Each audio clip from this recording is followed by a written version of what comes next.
rank where the view is nothing less than phenomenal. For how I express and project from my abdominal. The only view better, both my daddy and my mama know.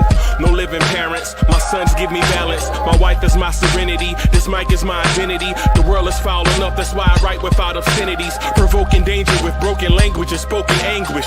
Begging to get hurt, why would you ask to go through changes? Yes, Lord, life's a chessboard, master the angles.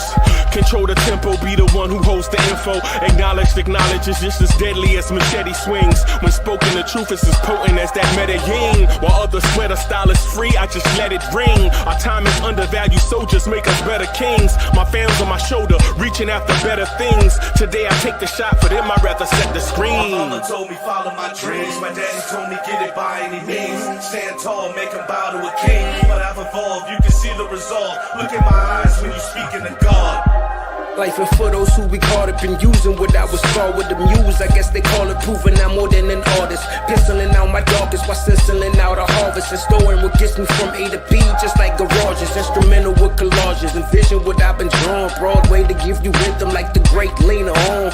So bent on, found comfort in the storm. Find peace and on when you see them others perform. Organized chaos, I'll cast it like hey ya.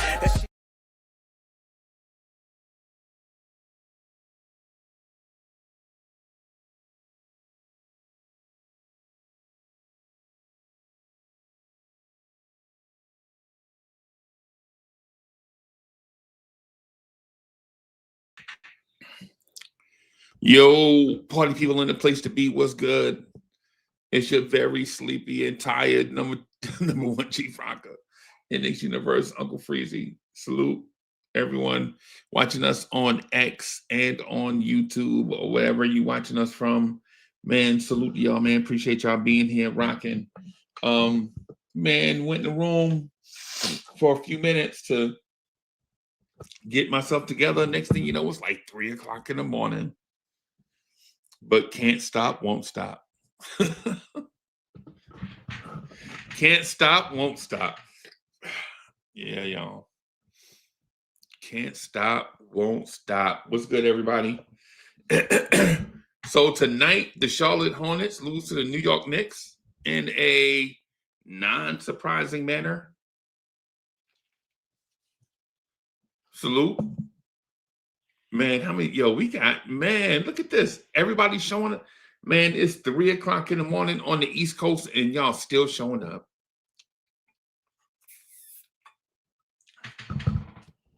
It's 3 o'clock in the morning on the East Coast and y'all still showing up, man.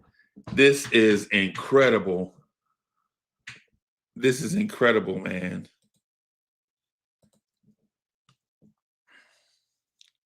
Endgame is in the building. Salute. You said Garrison Matthews got cut?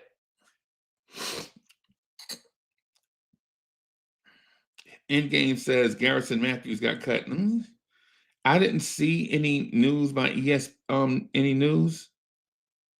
So if you say Garrison Matthews got cut, Garrison Matthews got cut. Yo, Donnie D in the building, salute. Yeah, man, salute y'all.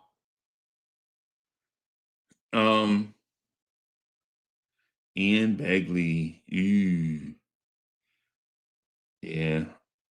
I think we trust Ian Begley a little bit.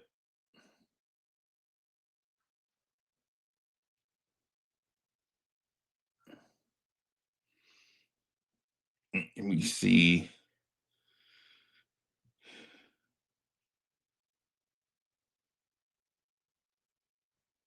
I'm just checking my phone because I walked on. I just, when I say legitimately, I walked from the game to the bed. I legit walked from the game to the bed. Legit. It is no like in between. Just like I went in there, man, and next thing you know, I was like, man, I gotta use the bathroom. I looked at the clock, it was 2:55.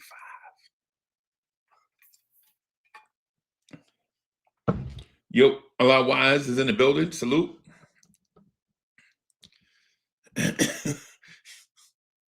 YZ, I'm on the internet with a bed beard. Man, I jumped up out of the bed, man, and washed my face. I was like, oh snap. I missed the Knicks at Night podcast. Man, and you know, Mo with her sweet self was like, I'll fix you some coffee. And I was like, man, golly, bro. I'm so fortunate to have man homies, big homies, little homies, man, a support system in place, man. The Lawrence Tears community in the building, everybody rooting for me, you know, saying want me to do good, all that stuff, man. Yeah. Yo, Gary Bird, yeah, I know. I don't, yeah. Endgame said, yeah. Endgame said, Ian Begley said it. So if Ian Begley said it, that means Ian Begley said it. You know. If Ian Begley said it, man, Ian Begley said it. And yo, I'm up here. The irony, I'm up here. I got I wanted to come and rock a little bit because I'm trying to keep the consistency of rocking every night, every late night. Man, I got to do my friend's memorial service at 11, and here I am talking about Garrison Matthews getting cut. Yeah, yeah. Everybody can't make it, y'all. The unfortunate thing is, fortunate or unfortunate, depending on how you view it, is everyone's not going to be able to make it.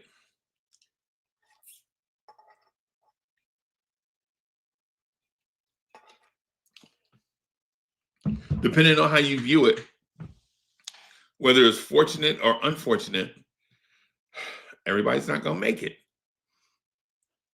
I did see some things tonight that I liked. I saw some things I didn't like in tonight's game. But, yo, Donnie D, I just want to, hey, man, that we saw. There are some things we saw tonight that we liked, some things that we didn't like. I liked how the entire coaching staff was trying to coach everyone up.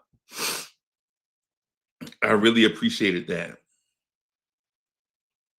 Right? Like, I really appreciate how the coaching staff was trying to coach everyone up. What I didn't like is, for some reason, and I don't know what it is, but this team can't shoot free throws. I don't know how you go from a team that's knocking down free throws crazy to a team that's doinking. So I didn't like the free throws part. Virtuoso was good.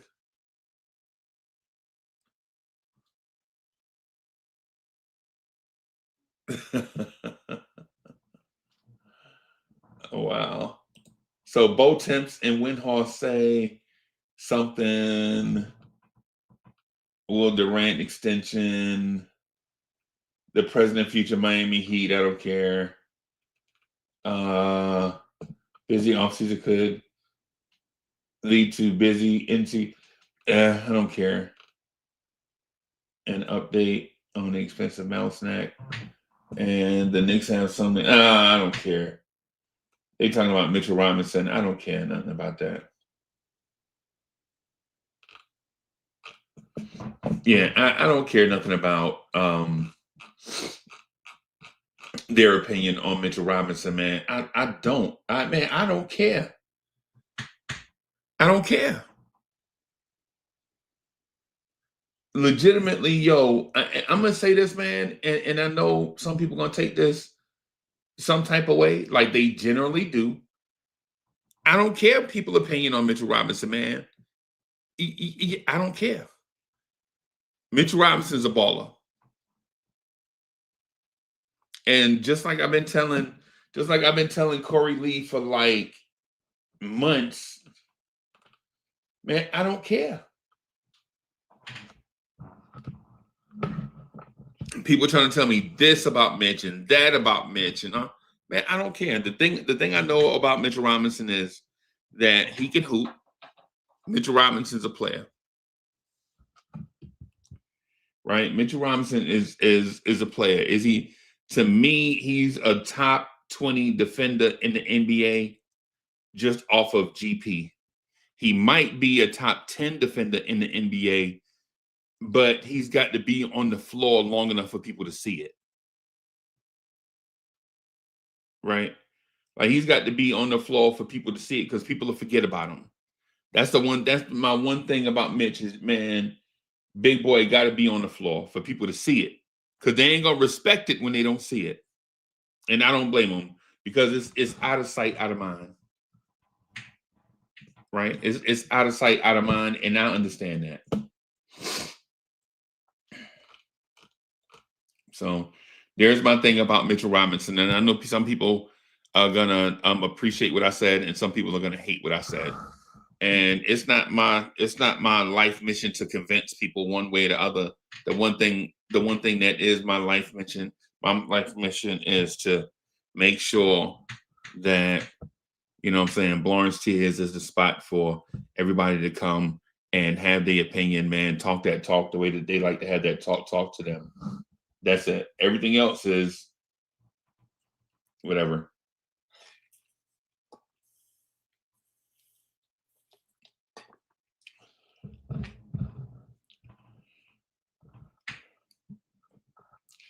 So the Knicks win a preseason finale, and in my mind, I'm like, so what? In my mind, I'm like, man, so what? Right? In my mind, I'm like, so what? Yo, for those of y'all that that really care, for those of y'all that really care about your man, Uncle Freezy, I have a dilemma. So I'm going to speak at my friend's memorial service at 11, and I don't know what to say. Right? I don't know what to say. I don't know whether to offer words of comfort or to talk about memories or to talk about how good this dude is, or how good this dude was here while he was here with us, or talk about how we should carry his legacy. So I have all these conflicting thoughts on what to say. And so I'm here thinking about friendships and how fragile friendships could be. Like when you friends with somebody, all it takes is like one weird thing, one way or the other, to have distance come between you. And then you mess around and it's like, then you hear something and you're like, oh man.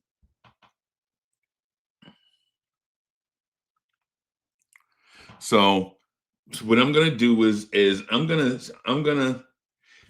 speak from the heart for sure. I'm a real person, so I'll do that, and I'll use this conversation, this Knicks conversation, to be our distraction or my distraction, right? I'll do that, but have that be like my distraction from like weird real life stuff.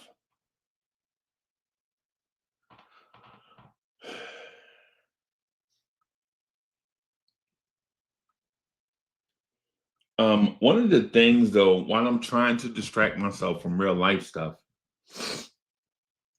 one of the things I wanted to do to distract myself from real life stuff is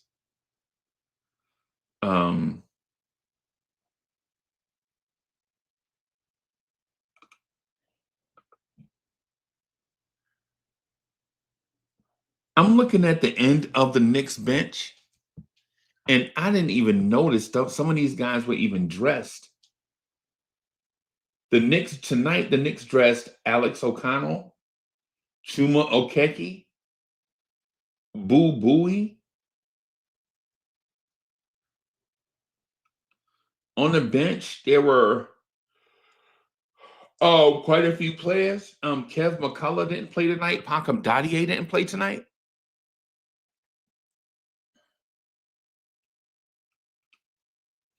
I'm not totally sure why those two young players didn't play.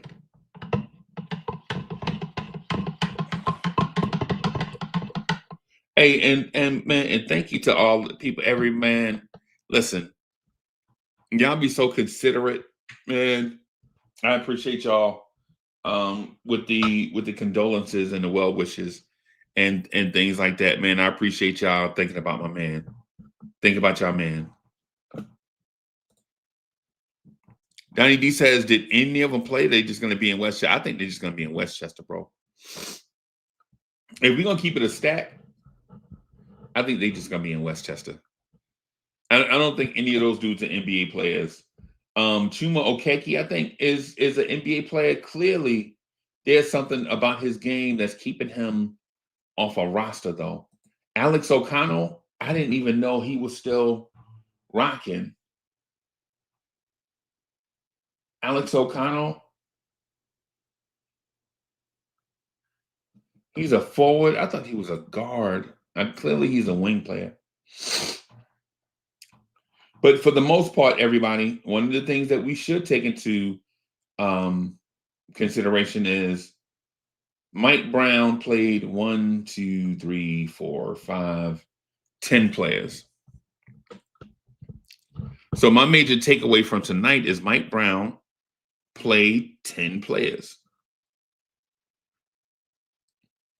And I think that's something that we should be cognizant of, because even though we think Mike Brown is going to play 10 players, tonight in dress rehearsal, I think he proved it to everybody that he's going to play 10 players.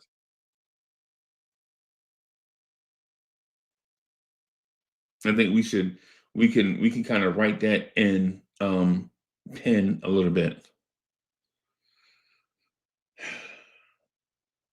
So who we think the rotation is going to be is clear. I think it's clear. You know what? How about we put something up here, what we think the rotation is going to be? How about we do this? Pull out the handy dandy worksheet.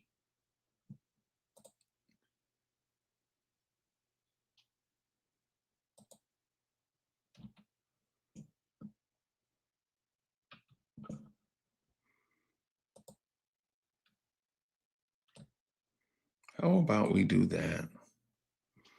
And then how about we rename the worksheet to projected starters?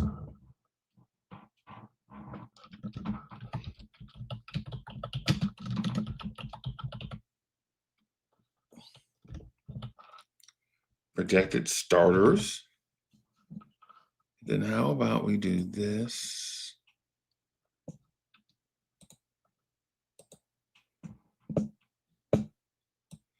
Put this in green as starters. Projected, of course.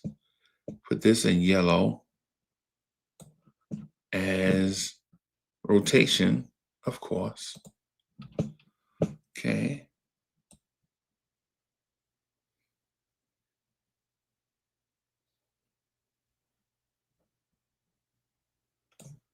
We'll do this.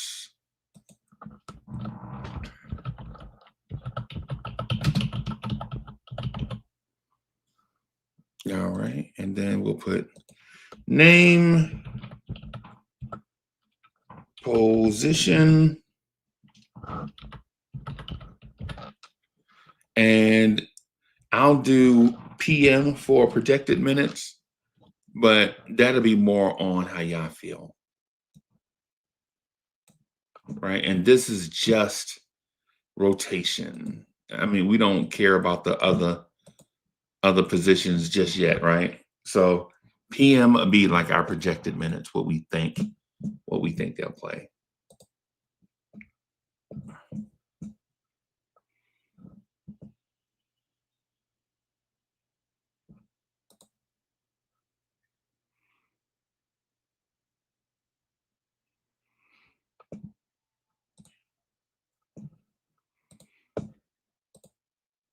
How about we do this?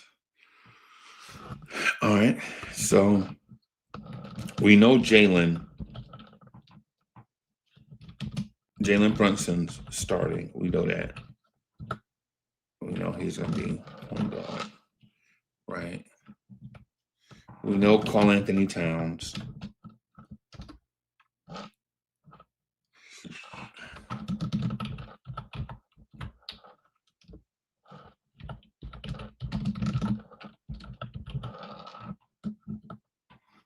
We'll just say he's a big.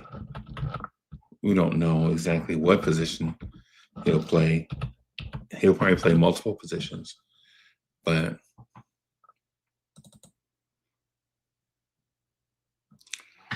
and who else? We know OG is starting. Right? We'll just say wing.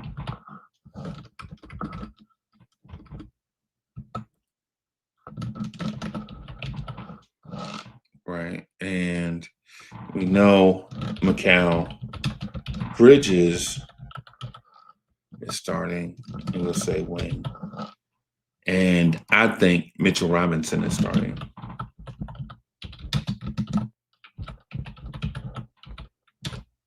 And Mitchell Robinson is a big.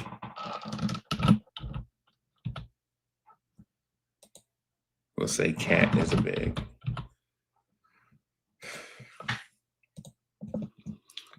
What y'all think? Hey, Derek Franks is in the building. Franks was good. East Blue Drew is in the building. Salute.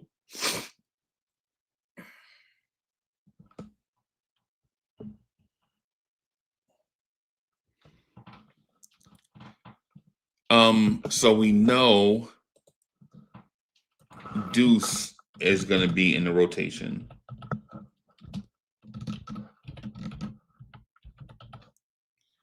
Right. We know Jordan Clarkson is in the rotation. We know Gershon Yabusweli is in the rotation. Think that's how you spell Gershon name? Let me get it right though. Yabusele. Okay.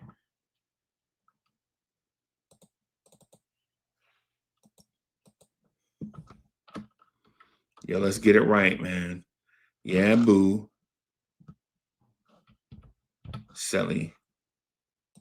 is in the rotation. So we know he's a wing that's going to be playing some big. And we know this is a guard. We don't know what Deuce is going to be. Here's where things get interesting, everybody. Where's Josh Hart in all this?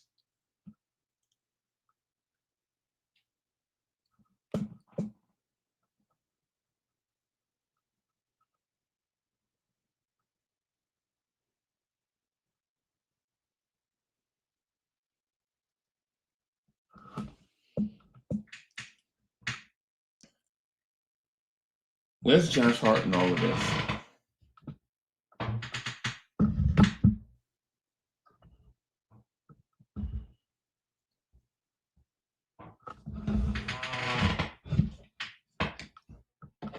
Y'all tell me, where y'all think we at with Josh Hart?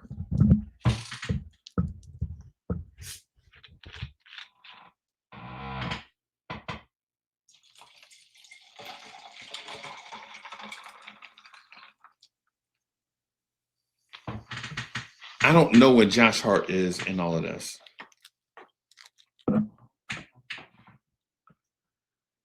I think Josh Hart is a rotation player. I think he earned that right. We hadn't seen Josh Hart in like 2 weeks.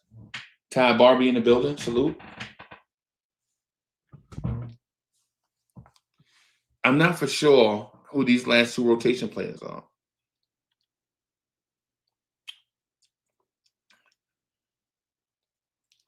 Right? Because if I put,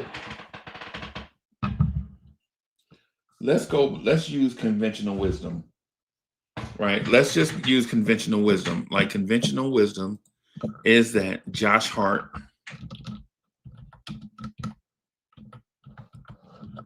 is a part of the rotation. Right? Somebody help me out right here. Somebody help me out right here. Does that mean Landry Shamet and Ariel Hukporty are not rotation players?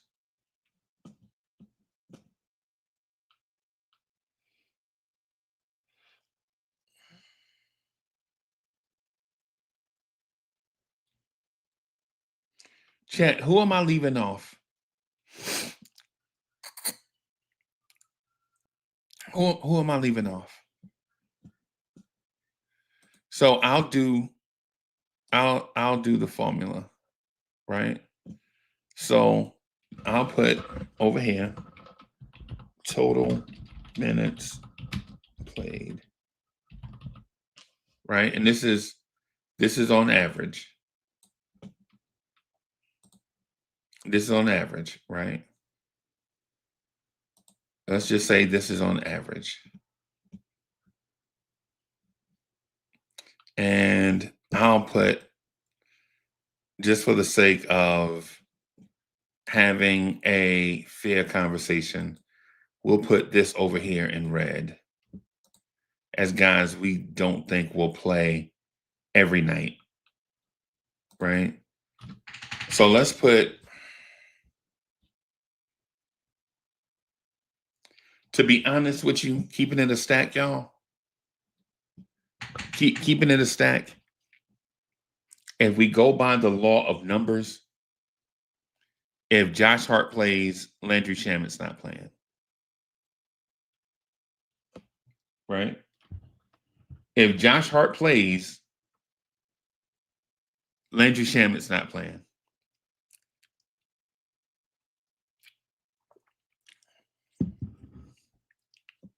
Right? So if I put Josh Hart right there, right? But here's the thing. If you have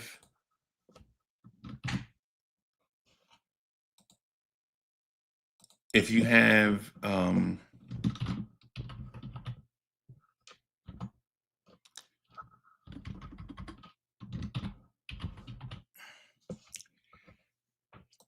you put Landry Shamet in the rotation, right? If you put him in the rotation, that means Ariel Hukporty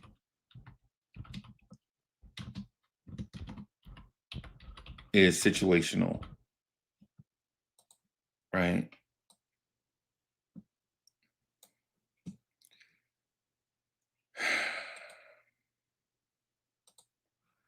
That means Ariel Hukporty is situational. That means Tyler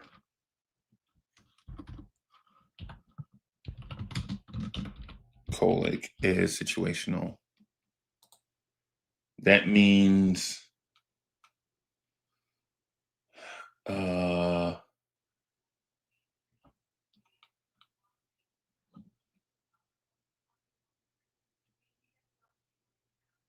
else is on? That means Pacom Dadier is situational.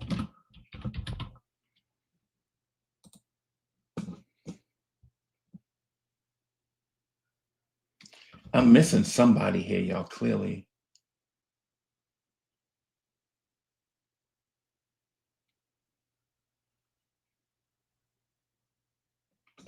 I'm just going to go to ESPN's roster to see. Brunson, Mo Diawara. I don't know if what role Mo Diawara is going to have.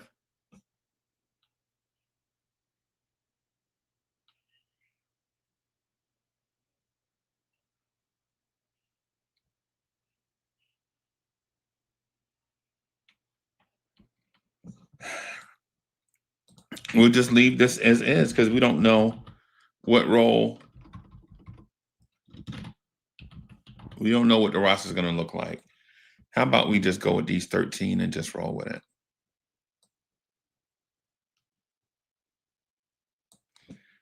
And not to bore y'all to death, but what we want to do is do this. Oh, wait a minute. Let's do this. We'll do this equals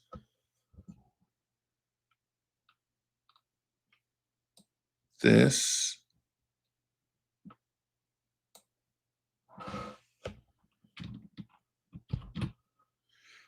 minus 240. All right. All right, so let's say Jalen Brunson plays 30. Oh, okay. So this is not wanting to do what I think it. I'm gonna have to do this by hand, everybody. Stupid spreadsheets early in the morning.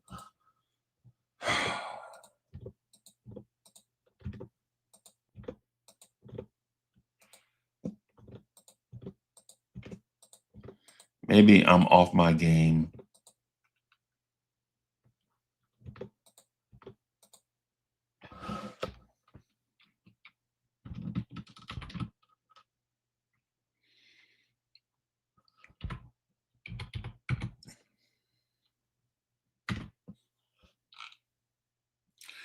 All right.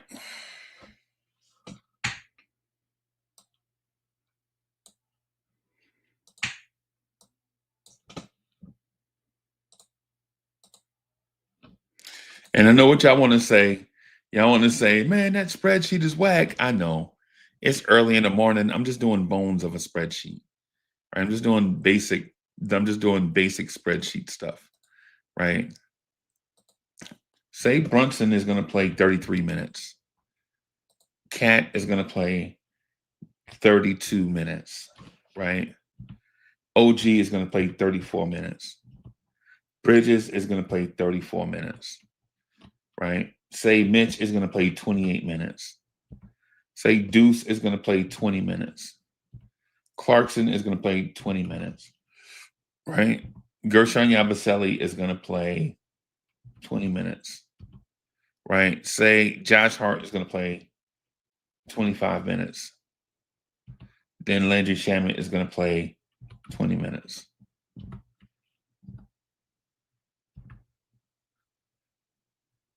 Y'all see how fast we get to a negative amount? Y'all see how fast we go over the allotted minutes by 26 minutes? East Blue Drew says Mitch is going to play 25. Let's say he plays 25 minutes. So we're still over by 23 minutes. Say Landry Shamet played 15 minutes. We're still over by 18 minutes. That means let's trim him to 17 minutes. We're still over by 15 minutes. This is interesting, y'all. I'm going to put a formula right here. Let's go to data. Excuse me. You know, let's not. How about we go put zeros right here for everyone else?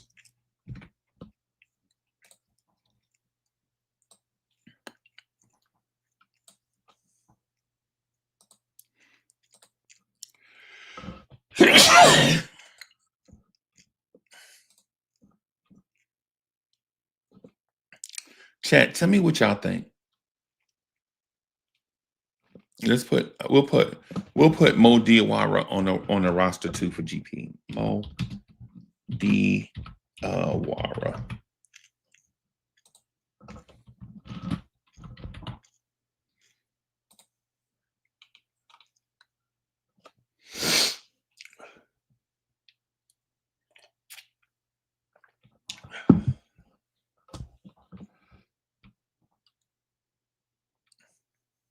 Let's turn Jalen Brunson into a guard. When y'all see this, what are y'all thinking?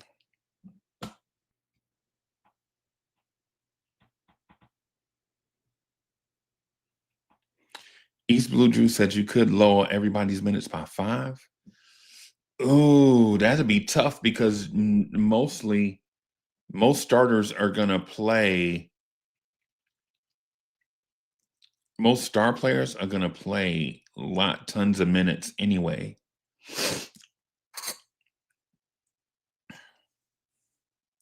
But would you take? Okay, let's try it. Let's try it. Let's shave everybody by 5. Just for the sake of conversation. We trim everybody by 5, right?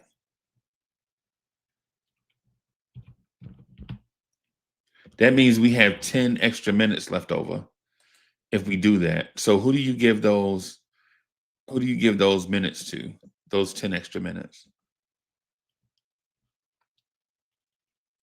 If you do it this way, now you have 10 extra minutes. Who do you give those 10 minutes to? Do you then give those back to Brunson and Towns and OG?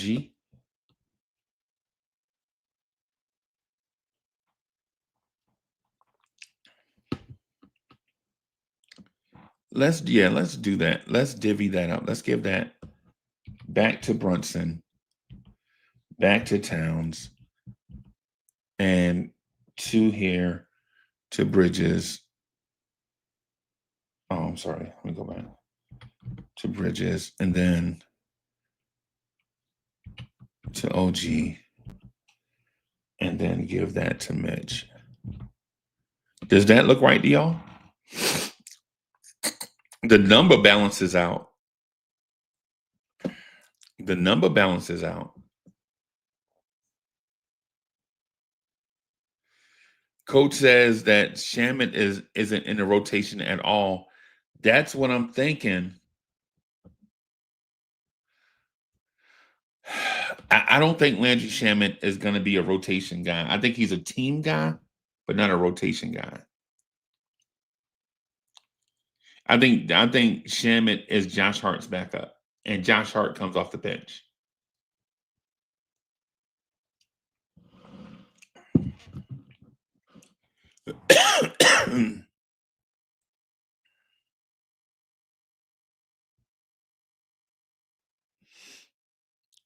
This looks really fair to me. Shamet is emergency. Okay. I can see that.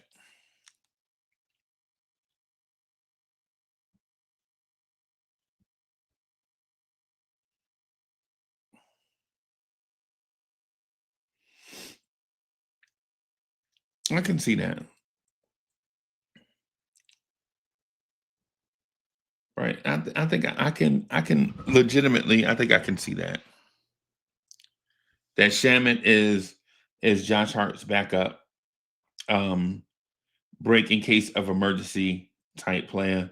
Not saying he's not valuable because he is.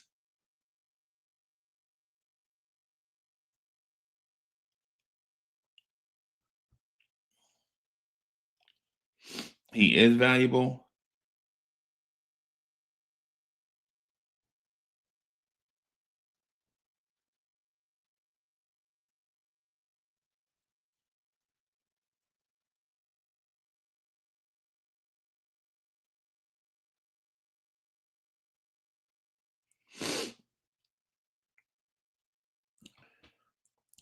Coach says OG and Bridges only playing 30 minutes apiece. All right, let's try it. Oh well, that's already that's already up there. That's already up there, man. I mean, hey. So the thing I don't like, y'all, I'm not gonna lie to you. I don't like that Josh Hart is playing um the most minutes off the bench. I don't know if I like that.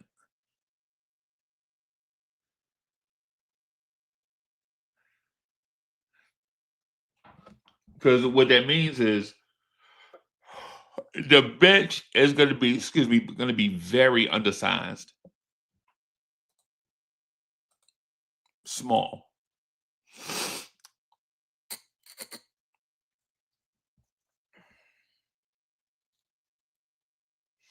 That means the bench is going to be very, very undersized, damn near small.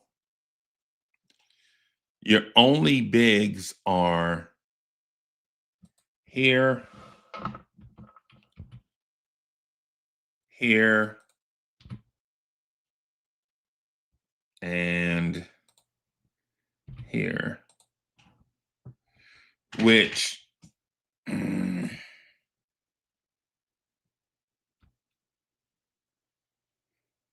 your only pure ball handlers are, oh my gosh, your only pure ball handlers are here, here, here, and here.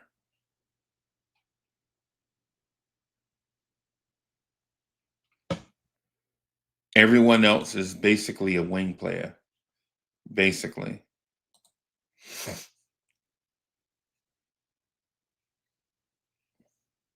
Coach, you think that Huck Party is probably the 10th man?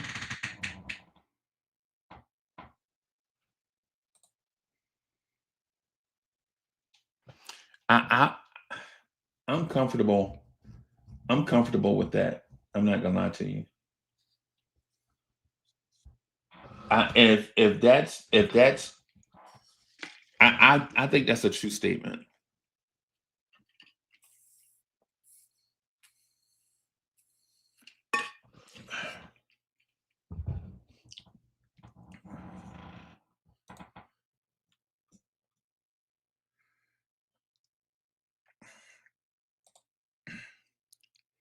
I understand. I understand where you're coming from, but I think the value in both is having both on the floor too. So how do you stagger them and implement both?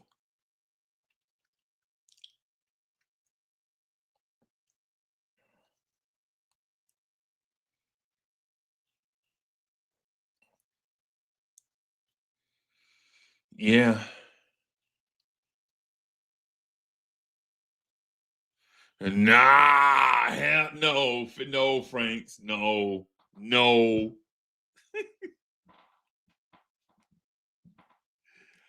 A little bit. Can I put a little B beside? Maybe we could put a little B beside Shamit, man. I think Shamit a wing, bro. And I understand. Listen, y'all. I understand where Franks is coming from. I understand where Franks is coming from because of Mike Brown's system, right? But it's the same reason why I didn't put a B by Bridges' name. Right, a lowercase b. DSJ was good, man. Still in the building. Salute.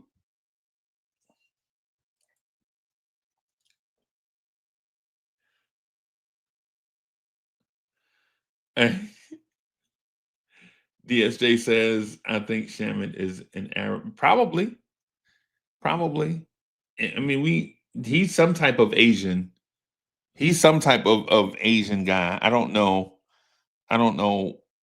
He looks Asian to me, but it don't matter in the grand scheme of things. But stuff like that is fun for me to talk about, like where people are from and their backgrounds and stuff. I mean, I'm genuinely interested in stuff like that, like people's backgrounds, like where you from and all that stuff.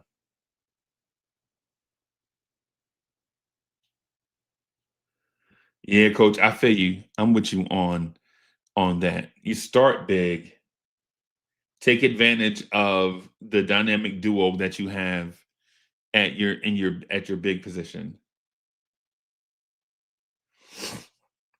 Right. East Blue Drew says, you from New Rochelle. Yeah. I mean, yo, shout out to New Rochelle, man.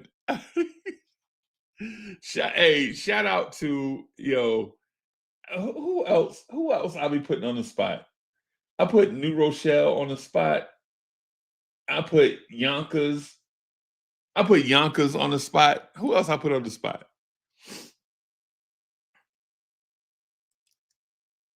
Endgame says New Rochelle in the building. Let's go. Who else I put on the spot? I put New Rochelle, Yonkers. Who else? Not Mount Vernon. Mount Vernon. New Rochelle, Yonkers. Yo, Yonkers, man, when I was little, all I used to hear about Yonkers and horses. Yonkers. That's what every time I thought about Yonkers, I thought about horses. That's all I used to think about was horses. Them in the Meadowlands. That's all I used to do when I was a kid.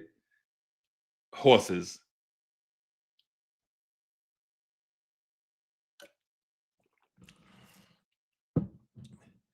East Blue Drew. Fort Greene in the building. Tarrytown and White Plains. White Plains, yes. Salute White Plains.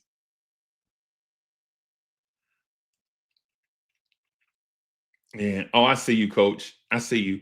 I think I like that. I think I like that idea. I think Mike Brown likes that idea.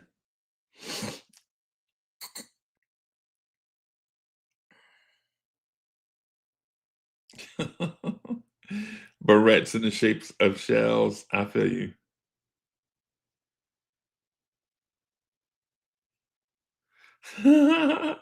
Mount Vernon, the women. It's the Bronx. Yeah, I don't care what nobody say, bro. Listen, shout out to Mount Vernon, but every time I think about Mount Vernon, all I think is it's just the Bronx. North Bronx, North Bronx, North Bronx, North Bronx. That's what I be thinking when I think about New Rochelle, man. I'm sorry, Mount Vernon. When I think Mount Vernon, I be thinking North Bronx. Yeah, like every time I think about Hoboken, I be thinking North Jersey City. Every time I think about Bayonne, I be thinking South Jersey City. Yo, salute, man. And salute to all my New Yorkers, man. Rocking the spot, man. Mad early in the morning or mad late at night, depending on how you feel about how you gonna go about your day. Let me say this though. DJ someone Mount Vernon is the Bronx suburbs. Yes, North Bronx. North Bronx, North Bronx. Yeah, man. And salute to Mount Vernon, by the way. Mount Vernon is its own thing, right? Mount Vernon is its own thing. And I used to trip back in the day, like when Jada said they was from Yonkers. I was like, yo, y'all race horses? You a rapper and you race horses, yo? Hackensack is East Jersey City. Yeah.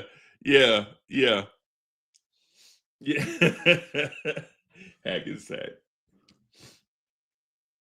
Yo, I met somebody. I met a professional person from Parsippany, which blew my mind. Right? Yeah, man. Used to be a jockey. Wow. That's crazy. Yo, I'm not gonna lie to you, man. There are gonna be some people that get cut, or some people that may not make that may not stay on this team, right? And while it concerns me, the main concern is the team getting better, pushing for a championship, right? Pushing for a championship. That's my main concern. But there are some people that I wish could stay around, but you only get basically 18 spots, 15 regular season spots, 3 two-way spots. You have the rights to some guys, and you get to keep them in Westchester or wherever, right? Yeah. So one of the people, man, the Gary Bird thing to me, Gary Bird is one of the players I wish we'd have kept.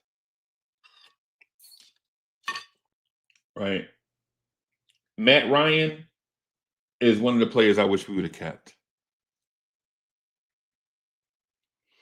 Right. Alex Lynn is one of the players I wish we could have found room to keep.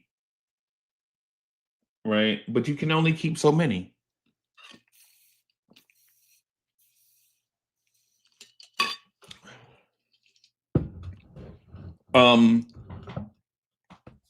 I think the kids, the young guys are gonna survive for now. Right. I think the young kids are gonna survive for now. But come trade deadline, if we need something,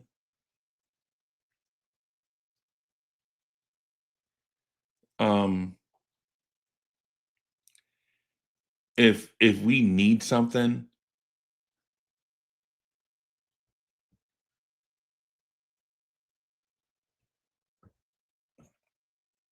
DSJ, I don't know if I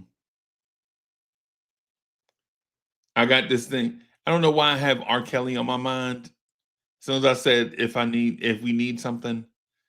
But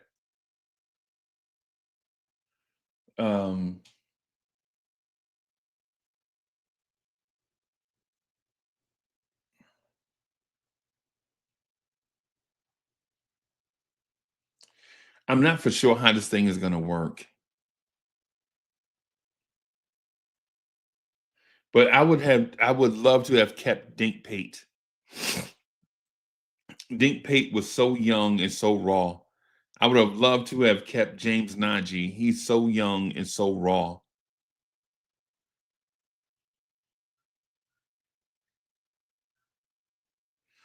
Right. To me, it's a shame that Dink Pate and James Najee didn't really become a part of the conversation.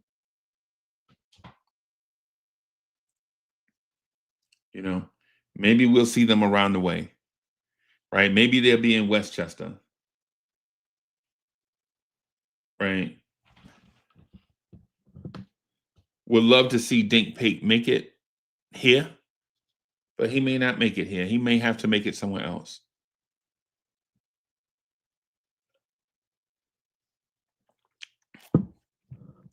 James Najee is, you know, to me, it's like the law of large numbers. You can only keep so many young players that before you know it, it turns into like a kindergarten field trip.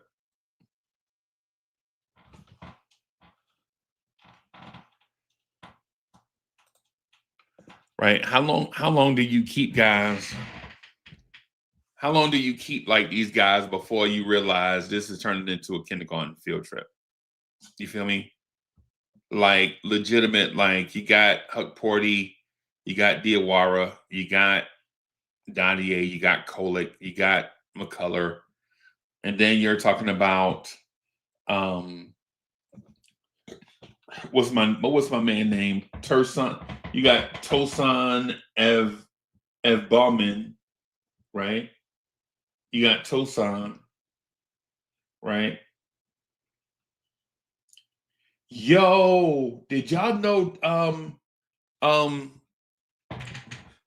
Did y'all know Tosan went to Princeton? Did y'all know Tosan graduated from Princeton? Interesting.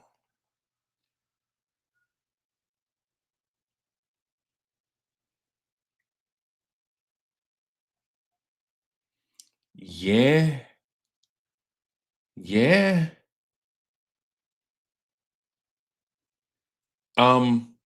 To make y'all laugh, the coach at Princeton, and I didn't know. Now, mind you, I'm putting pieces together. I heard his college coach said that Tosan reminds him of Grant Hill, right? Tosan's on a two-way with us, guaranteed. Well, not guaranteed two-way because nothing in NBA life is guaranteed. Nothing in real life is guaranteed.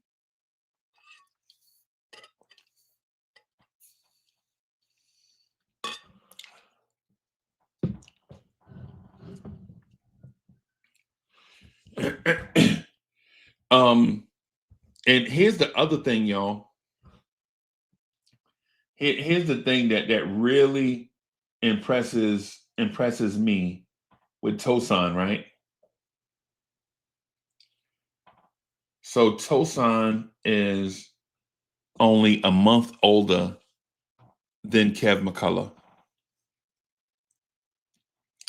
Tosan legitimately is 1 month older than Kev McCullough, I think. He's born in February, and McCullough is born in March. Right? And Tyler Kolek is born in March also. Tosan, and here's the other thing too, everybody. Something that Sherwin put in the chat. It was smart. At the time, I thought he was crazy. I still think Sherwin's crazy. I still think Sherwin's crazy, right? Just full disclosure. Shout out to Sherwin somewhere if you're watching, right? But Sherwin said that the Knicks believe Kev McCullough is a point guard. And I'm looking at the depth chart, and the Knicks believe Kev McCullough is a point guard.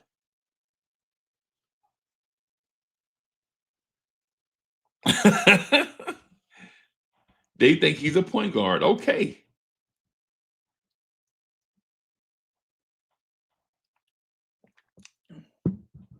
Here is your they also have Landry Shamet listed as a point guard. So I don't know. So your point guards are Landry Shamet, Kev McCullough, Deuce McBride,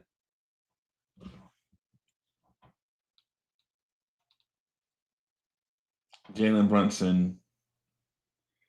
Yeah, they have Kev McCullough listed as a point guard.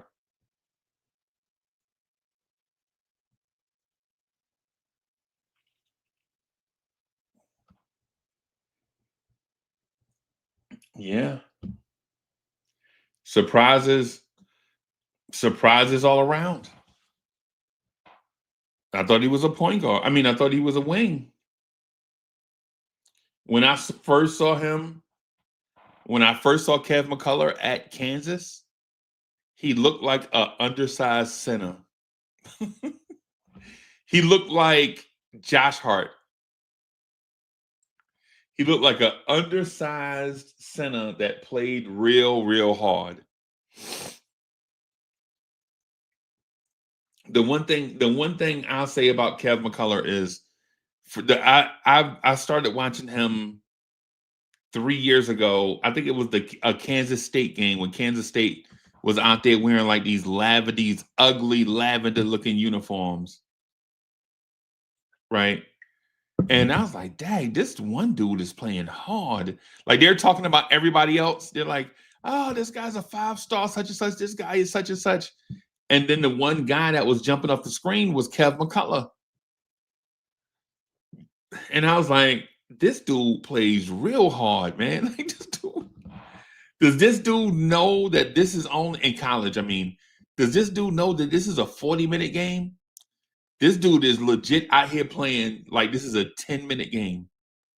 Like he out here giving all his energy and like because he thinks it's a 10-minute game. Like, can this dude keep up this energy for 40 minutes? Yes. This dude play hard, bro. East Blue Jew, I'm not for sure what his assists look like, but the thing I know, the thing I learned about him is that every year, like every offseason, he added something to his game. Like legit gym rat guy that added something to his game. Like the first year I saw him, he had 0 handles. 0. I mean, his handles were like Mitch. He had Mitch handles the first time I saw him. And then a season go by, the next time I saw him, his handles were like Bridges. And so you like, yo, this dude in one summer, he went from Mitch handles to Bridges handles. That's all right. App in the building, salute. He's Blue Juice says so he like Deuce. Yeah, Deuce make me so mad, bro. Sometimes I'm like, Deuce, what you doing, bro? Right.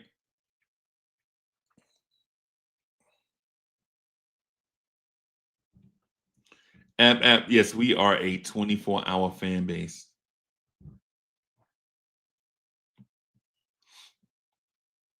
And if we win this championship, when we win this championship next summer, to borrow a line from Drake, I'm going to be on a 24-hour champagne diet.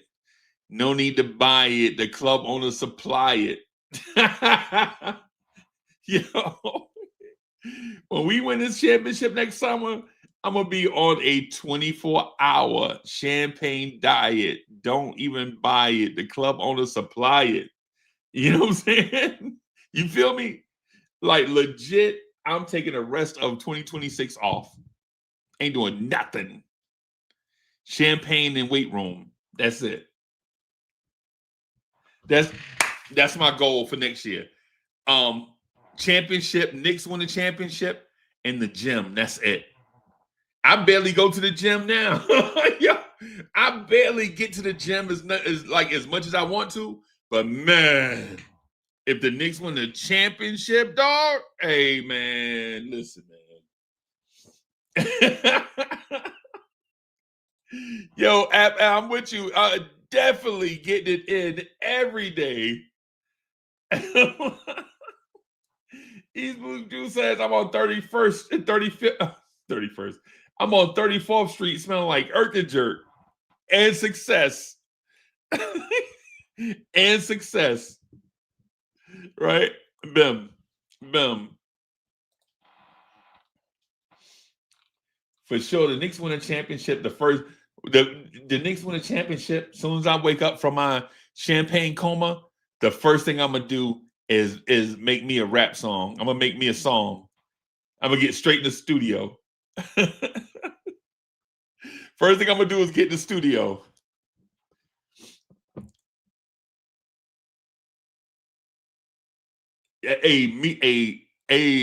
App, I'm with you. I'm with you.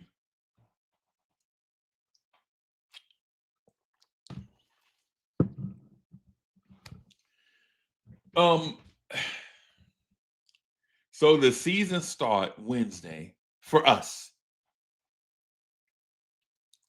So the season starts Wednesday for us, right? Yeah. Oh, at the parade. Me, I am the parade, bro. Come on, dog. Me, man, stop. East Blue Drew, come on, man. Me, come on, man. The city ain't big enough, bro. The city ain't big enough. I already talked to. Me and DSJ and some others. We already have a plan in place. Like we already got a plan in place. Like we already got like stuff written down already. We already getting us an Airbnb big enough for like 11 or 12 people. And yeah, we legit gonna rent us out one of them porn mansions and just party like it's 1973.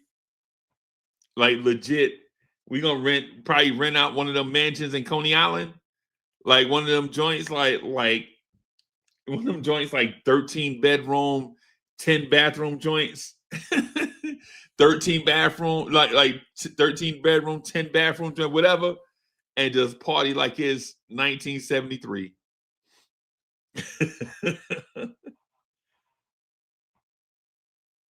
Nah, hey, App, I'm with you.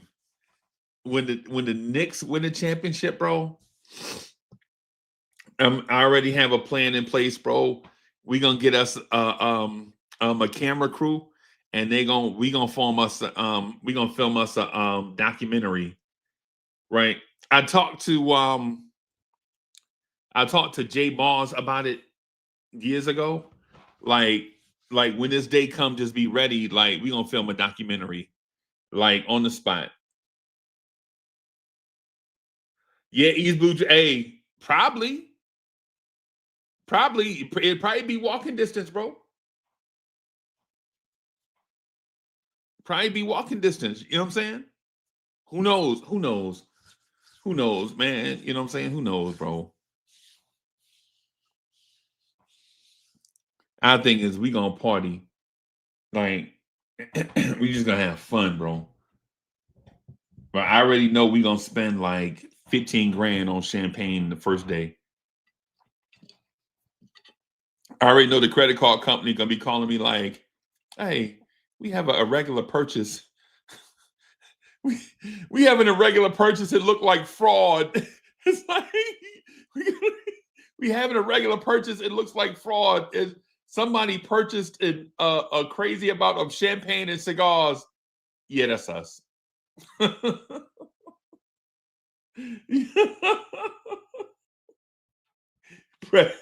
Prezi was good. Prezi was good. Yo, that's crazy. Hey, App, thank you for the generous contribution. App says, I think the last time we were a first seed was 93. If the Knicks win the championship, anyone mess with Jalen Brunson, we jumping them. Yup. Basically.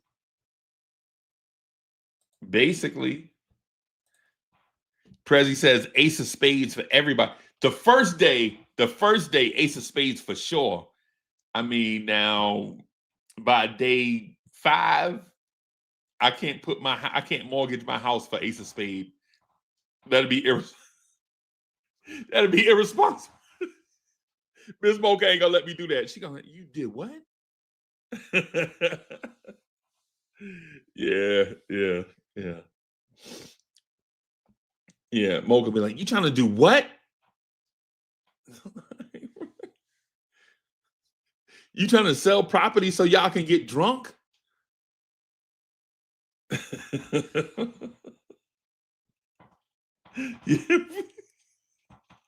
Yeah, hey, man.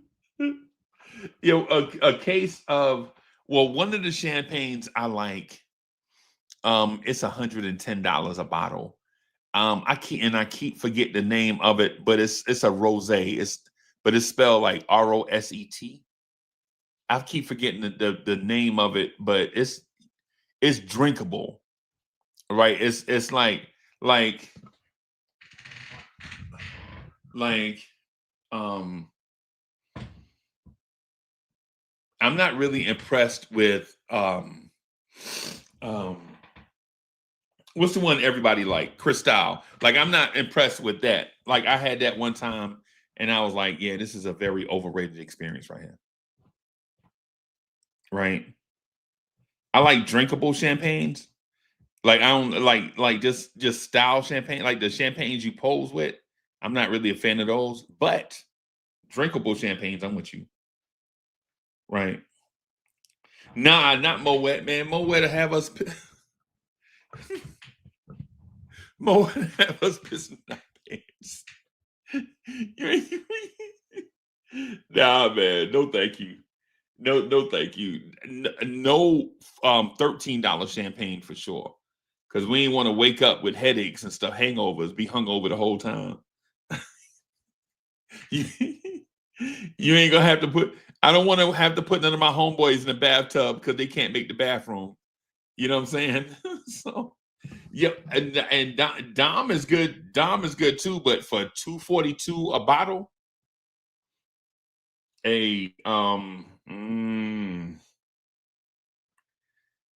Dom for $2.42 a bottle, and I'm talking about Dom 2013. I'm not talking about Dom. I'm not for sure. Whatever. Louis Vuitton made a Dom Perignon like. You know what I'm saying? Like, nah, I can't. I don't like the new one. I like the Dom from 2013. I think the Dom 2013 are like Jordan 1s. It's classic.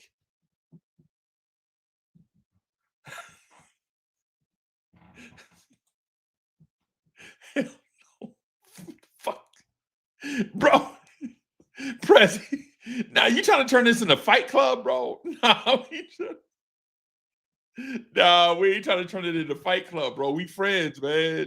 We supposed to be kicking it. We in there drinking Corbel, bro.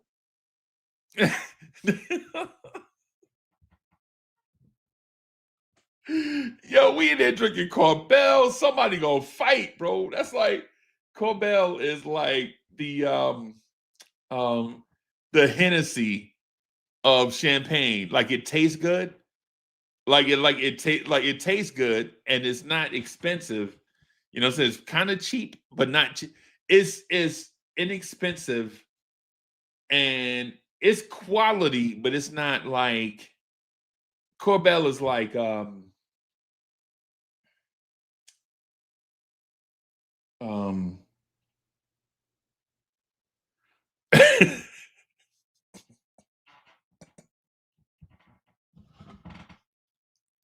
yo, East Blue Jew, what I'm saying is yo, depending on if we get that Corbel, bro, we might be going anyway, bro. If we get that Corbel, we might be in Central Booking anyway. Yo, we get that Corbel, we gonna be sitting on cement benches with metal water fountains. Like for those that ever been,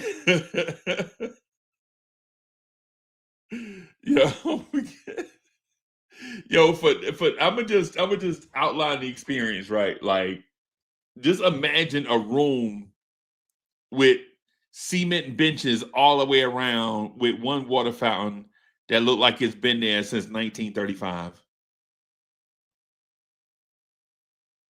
That's all I'm saying. If we drink Corbel, yeah, Eastwood, the city gonna be on. Yeah, I told Mo if the Knicks win a championship, I ain't wearing a shirt for 2 years. If the Knicks win a championship, I am not wearing a shirt for 2 years. J.R. Smith. Sorry.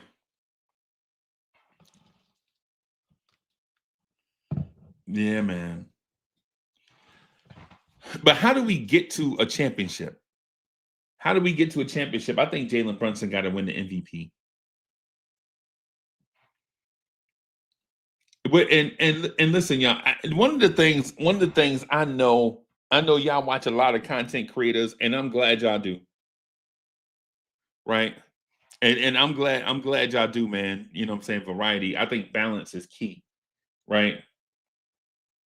But I think some of the things that we don't talk about is practical Knicks stuff. Right? Yeah, I saw it.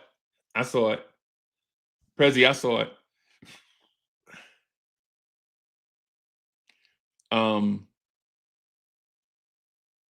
One of the things I think as Knicks fans that we got to do, we really got to push this Jalen Brunson MVP thing. right? Legitimately, we got to push this Jalen Brunson MVP thing. And I know that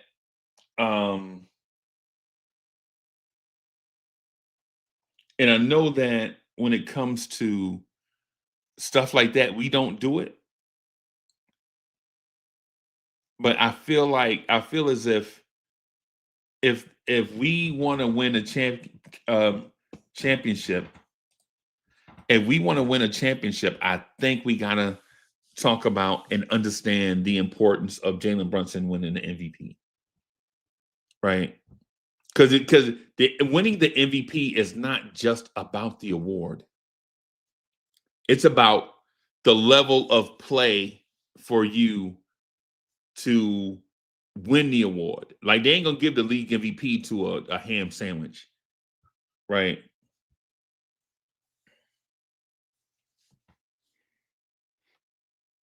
You know what I'm saying? Like, Jalen Brunson has to break out the box, MVP candidate, and stay there all year, undeniable. And we got to go crazy every time Jalen Brunson do something.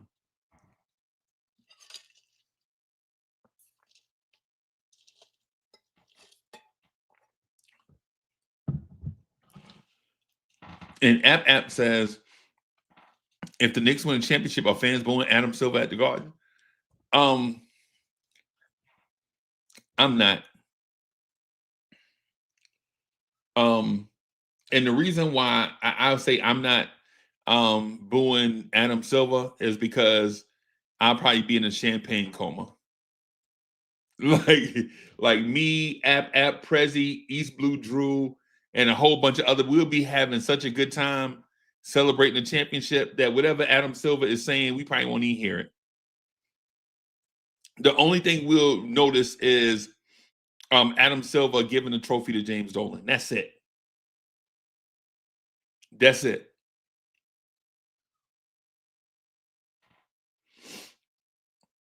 And that's all I really want. All I want to see, I don't care nothing about Adam Silver, bro. Not on a not in a disrespectful way. Right? Fritz Alcindor is in the building. Fritz Alcindor saying up early. It depends on how you look at it. Up early, up late, depending on how you look at it. Depending on how you look at it. When Adam Silver grabs the championship trophy, the Larry O'Brien trophy, and pass it to Leon Rose, hey man, I know a man ain't supposed to cry, right? I know a man ain't supposed to cry, but if y'all, I will pass y'all tissues if y'all do, right? Right? If y'all cry, I will pass y'all my shirt. I will gladly take my shirt off and give it to y'all so y'all can cry.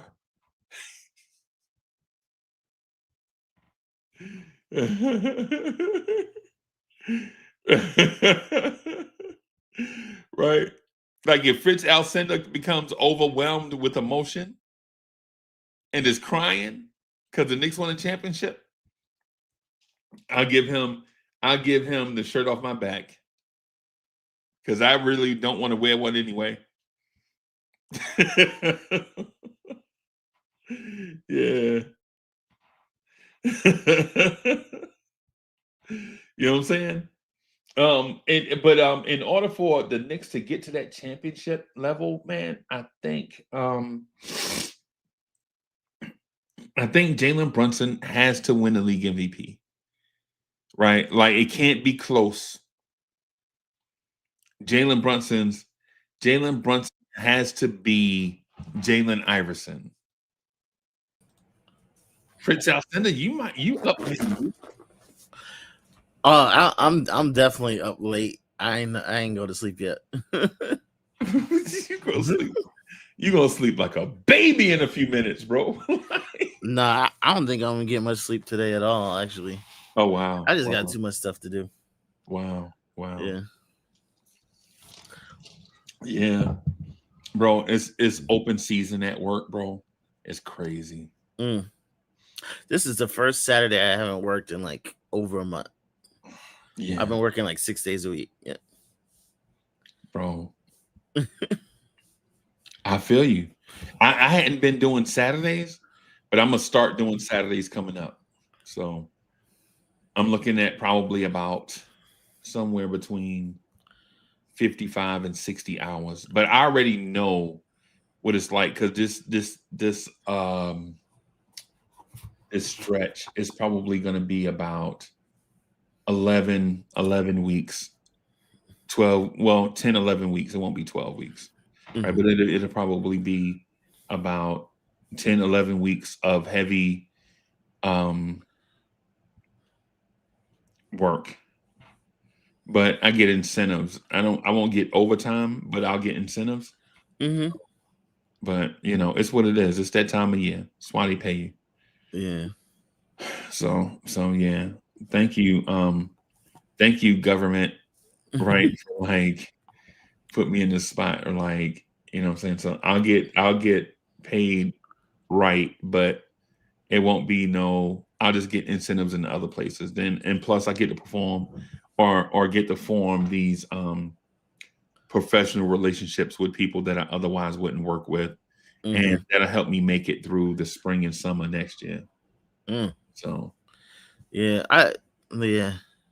I'm usually working like till like Thanksgiving, and I'm like, that's a month away. I'm telling you, bro. I'm like, that's a month away. Yeah, man. I'm telling you, it's your time fast, bro. Yeah. It'll be like here before it'll be here before you know it.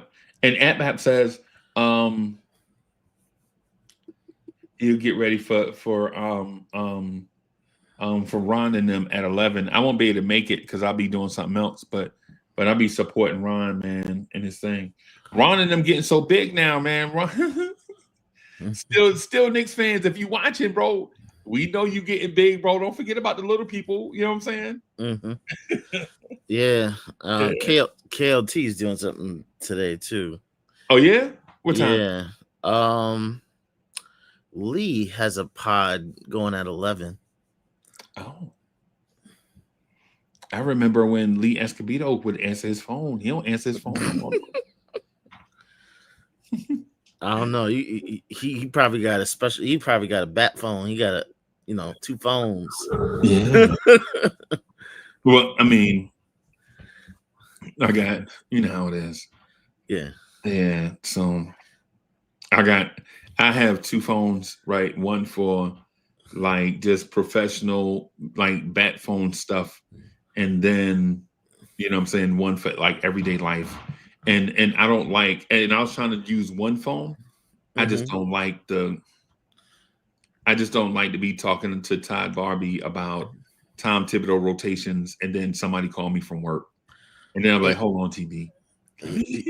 Yeah, you answer the phone different. Yeah. You feel me? Yeah, Yeah. you feel me? So yeah. And then plus two, like when you have Medicare client, well, I ain't gonna say all that stuff. I said it, but when you have like existing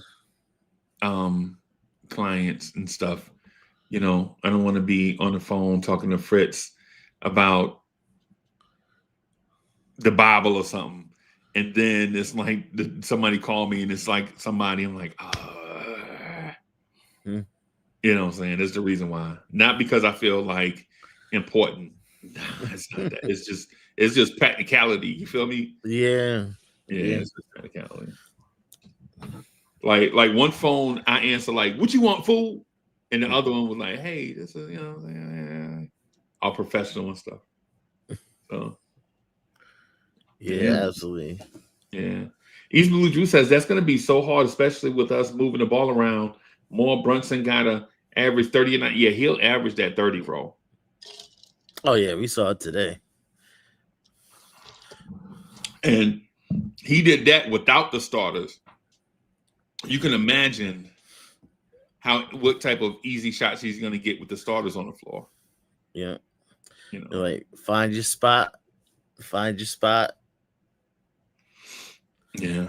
Like we don't care that it's not that he shoot too much. He just hold it too long. Yeah. It's like you can shoot it 30 times if you want. You just can't hold on to it. for 23 and a half seconds. Yeah. Yeah. I think Jalen Brunson need to go to Dribblers Anonymous.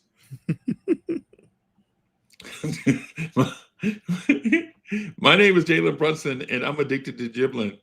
Hi, Jalen.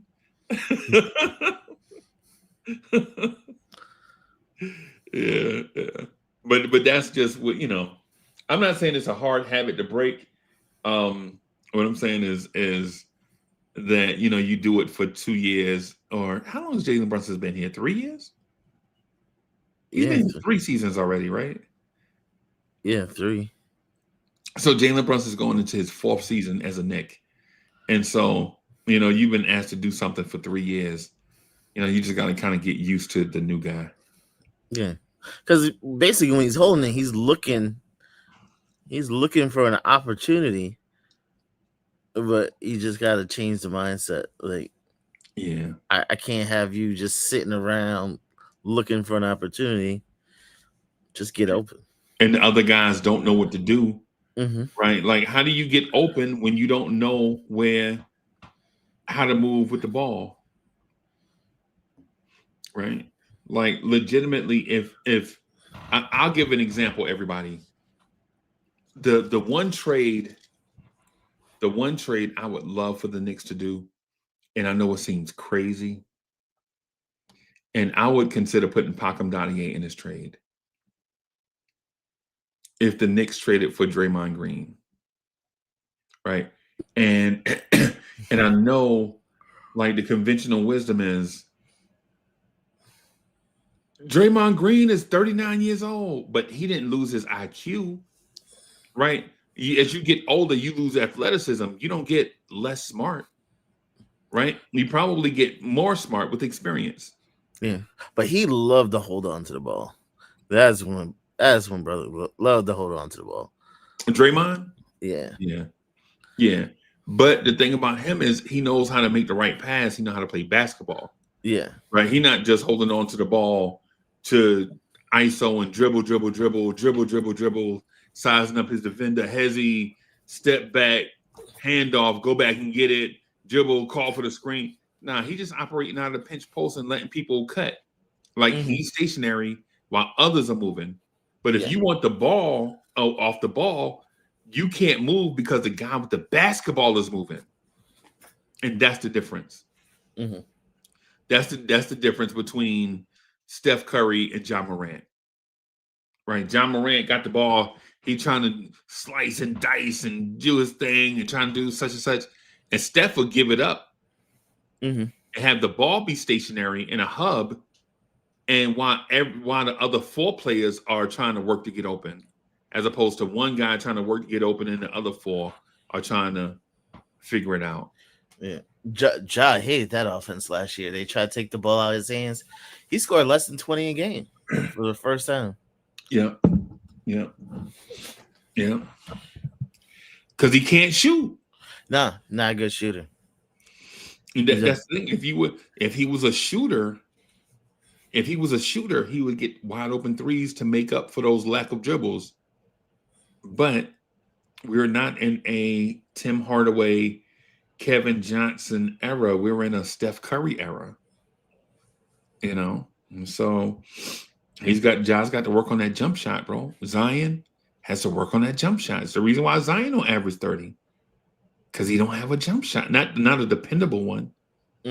Right? If he had a dependable jump shot, the whole NBA would have to defend Zion. Can you imagine if you had to play up on Zion and he coming out there like 280 pounds and you had to close the airspace? First of all, nobody in the league has a quicker first step than Zion, period. Right? Then once he gets you on his hip, what do you want to do? He a 280-pound freight train. It'd be like holding on to a wild stallion. You know what I'm saying? It's like, what are you gonna do? You know? So yeah, that's the thing that separates Jalen. I think the reason, my personal opinion over the past couple of years, is if Jalen Brunson shot 90% from the free throw line, he'd be the MVP. Yeah. But when you give away points every night, Like, because think about when you watch SGA, does he impress you offensively more than Jalen Brunson? Not really. I mean, he's bigger, but the way Jalen gets to the rim is at his size Yeah, is unbelievable. yeah, yeah. Mm. Jalen leaves at least 2 or 3 points on the floor every night Mm. from free throws. What's the point in claiming you fouled? Is it if you go to the free throw line and you're not gonna hit him? Yeah, Yeah, man. That's one of the things. Just off of that, that gets him to about 29 points a game. Just yeah. those 3 free throws.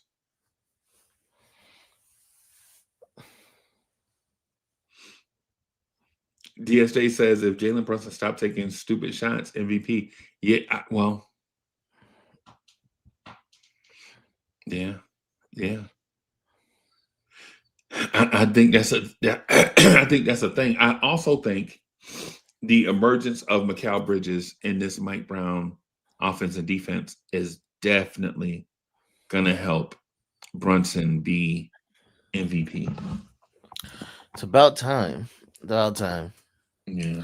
Because there's no reason he couldn't. There's no reason he couldn't average 20. There's just 20 something. Yeah. Jalen Brunson averaged 26 points a game last year, right? 26 on the dot. Last year, he took 18 and a half shots per game, right? But for the first year in 2 years, he shot less than 40% from three. And his free throw percentage dipped to 82.1. The years before that, Jalen Brunson was 84.7, 82.9, 84, right? Last year, he was 82.1. If Jalen Brunson can get that number towards 86 and get that 3-point percentage back up to around 40, now you're looking at the same number of shots, 18 and a half shots a game, but now you're talking about maybe 30 points a game. I think he'll get more shots because the pace will be higher. Yeah. So he might get more shots. He might get more shots. How many more shots a game do you think the Knicks are going to take this season? I'm saying just guessing. You don't have to give like in a specific number. It's not about like I think we should score. I think we should score 120 a night. I'm saying, but how many more shots you think we're going to take though? Because last year I think they took 89 shots a game under Tibbs. I don't know, maybe 7, 8 more. Okay, so that will probably lead the NBA in shots. That will probably be because I was thinking along the same lines. Like, hey, what if we take more shots per game? Would that mean we'd score more points? And so my internal conflict is, I don't think so. Because even in the preseason, and this is and everybody watching, this is not about like me trying to prove who's right or who's wrong. It's me thinking out loud about a number of topics that we all think about and have everybody contribute to coming up what we think is a resolution. But also we're going to be shooting more threes. Yeah. Because we were losing just on the amount of threes we're giving. Like you giving up so many more threes than you're taking. Right. And it's like you're making it hard for yourself. Right. Yo, YouTube. YouTube sent me an email. YouTube has me. Hey, YouTube, I love y'all. Hey, YouTube, I love y'all, YouTube. But YouTube be sending me I had an account manager with YouTube. I think his name is Alejandro or something.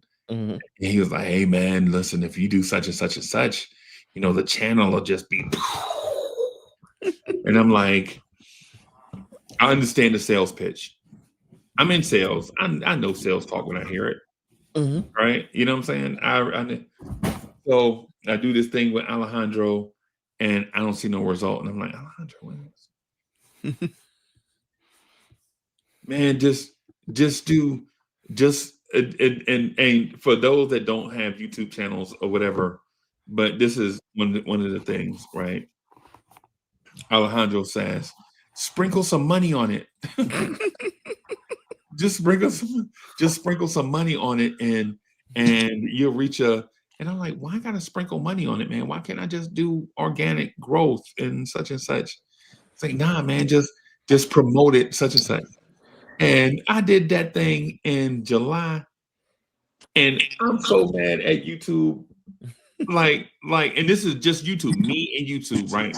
This is a YouTube thing. Like YouTube, take out the if it in order to promote this, take out what you were going to send me anyway, right? I'm so mad at YouTube right now, Fritz. I don't know what to do with myself. Cash, what's good, bro?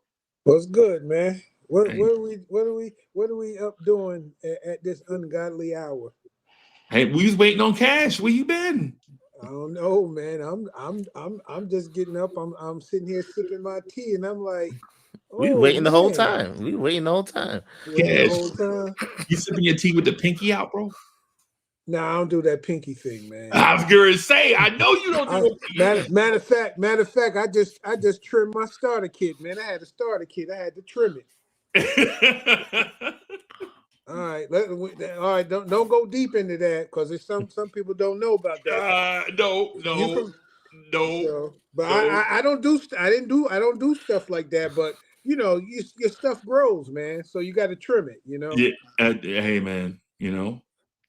How do you feel about Gary Bird not being with us? Gary Bird. Garrison Matthews. Oh, good move. I saw the Ian Bagley thing, you know, shortly after the game, and I think that was already set up. Yeah, Because that's why he didn't play. yeah. I looked at his body language when they showed him on camera, and I think he already knew then. It's just, you know, things got to play out. So Things gotta play out. yeah, stuff got to play out. And he got to get, and plus he got to get his game check.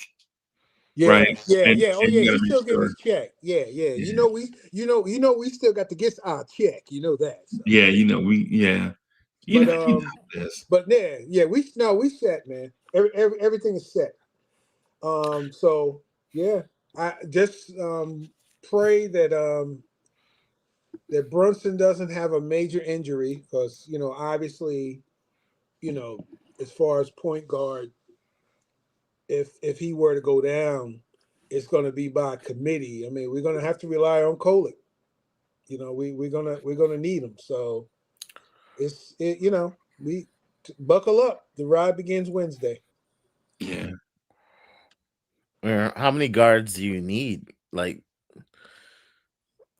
we didn't even see Josh all preseason. Yeah. You know what I mean? I think we'll be okay. I think we'll be okay. And the reason why I say this, because in the scope of the league of the few teams that I saw, I don't know. I mean, obviously, you know, we don't keep up with them. Dallas tried in a lineup where they had Cooper Flag running the point.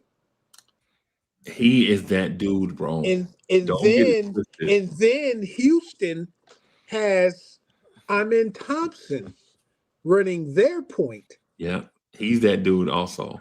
And both of them are like 6'7", 6'8". So you're talking like length and athleticism at the point.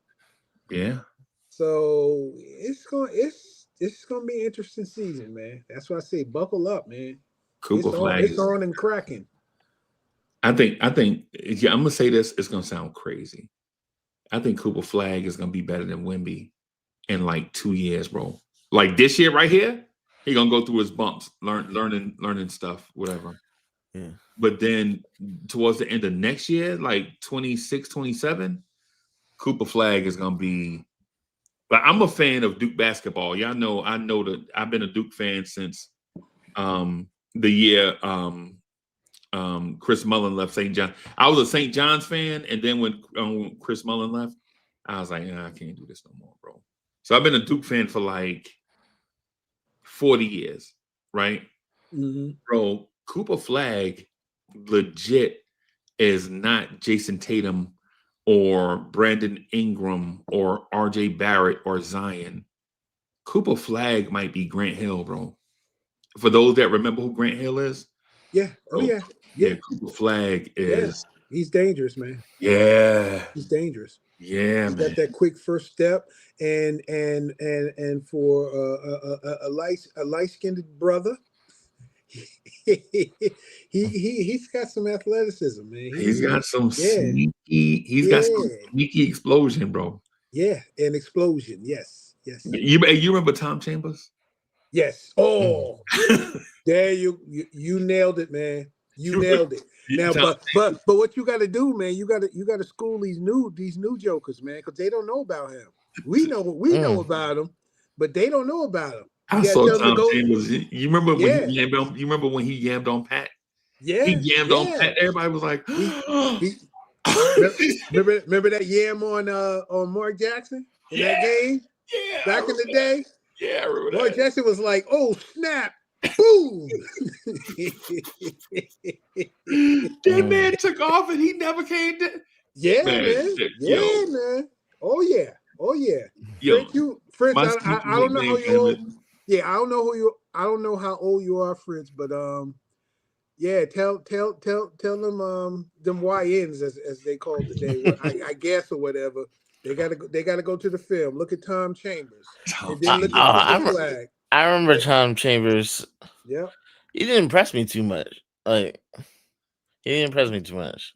Well, we're talking about pattern his game as opposed to the end results. You know, how he played the game. Yeah, I remember like the highlights, like the dunks and stuff like that. And yeah. That's all I remember of Tom Chambers. Yeah, he had an explosiveness about him. You know, he had a little moxie. You know, he had something about him but Cooper Flag is taking it to another level. That's the difference. Yo, we've been calling Cooper Flag JetBlue.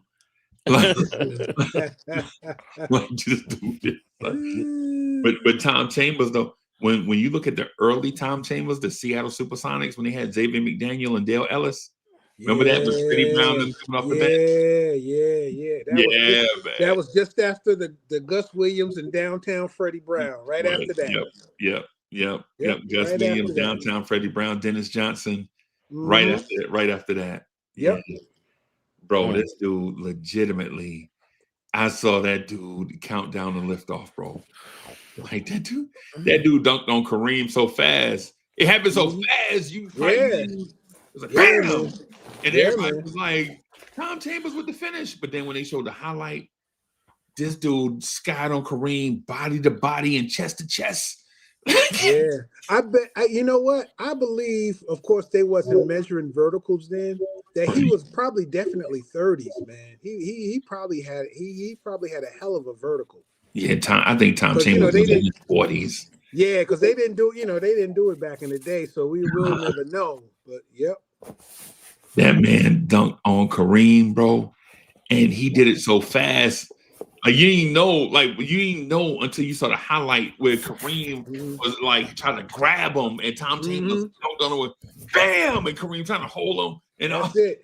And keep in mind too, man, like Fritz, man, he was like 6'9", 6'10", man. Yes, he was long, he was tall. He ran like a guard, bro. That dude. Yeah, he was tall, man. He was tall. Yeah, because Cooper is what, like 6'8"? Yeah, like 6'7", 6'8". So yeah, he was a little taller than Cooper. Yeah. Tom Chambers was, Ask Mark Jackson, bro. Like, legit, he know. Legit, Tom Chambers almost jumped through the backboard on that dunk, bro. That's it. Tom Chambers could have hit himself on the backboard, bro. Like that Anthony Edwards dunk from 2 years ago.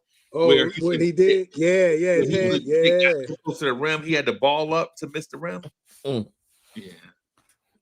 Man. Let me start my conspiracy theory with you guys, man. Just I early want to talk with you guys, right? Uh-oh. Go ahead, man. I Mhm. know I had mine the other day. I had to run from it though. Yeah, I know, man. I know, man. I believe Jalen Brunson is going to win the MVP, right?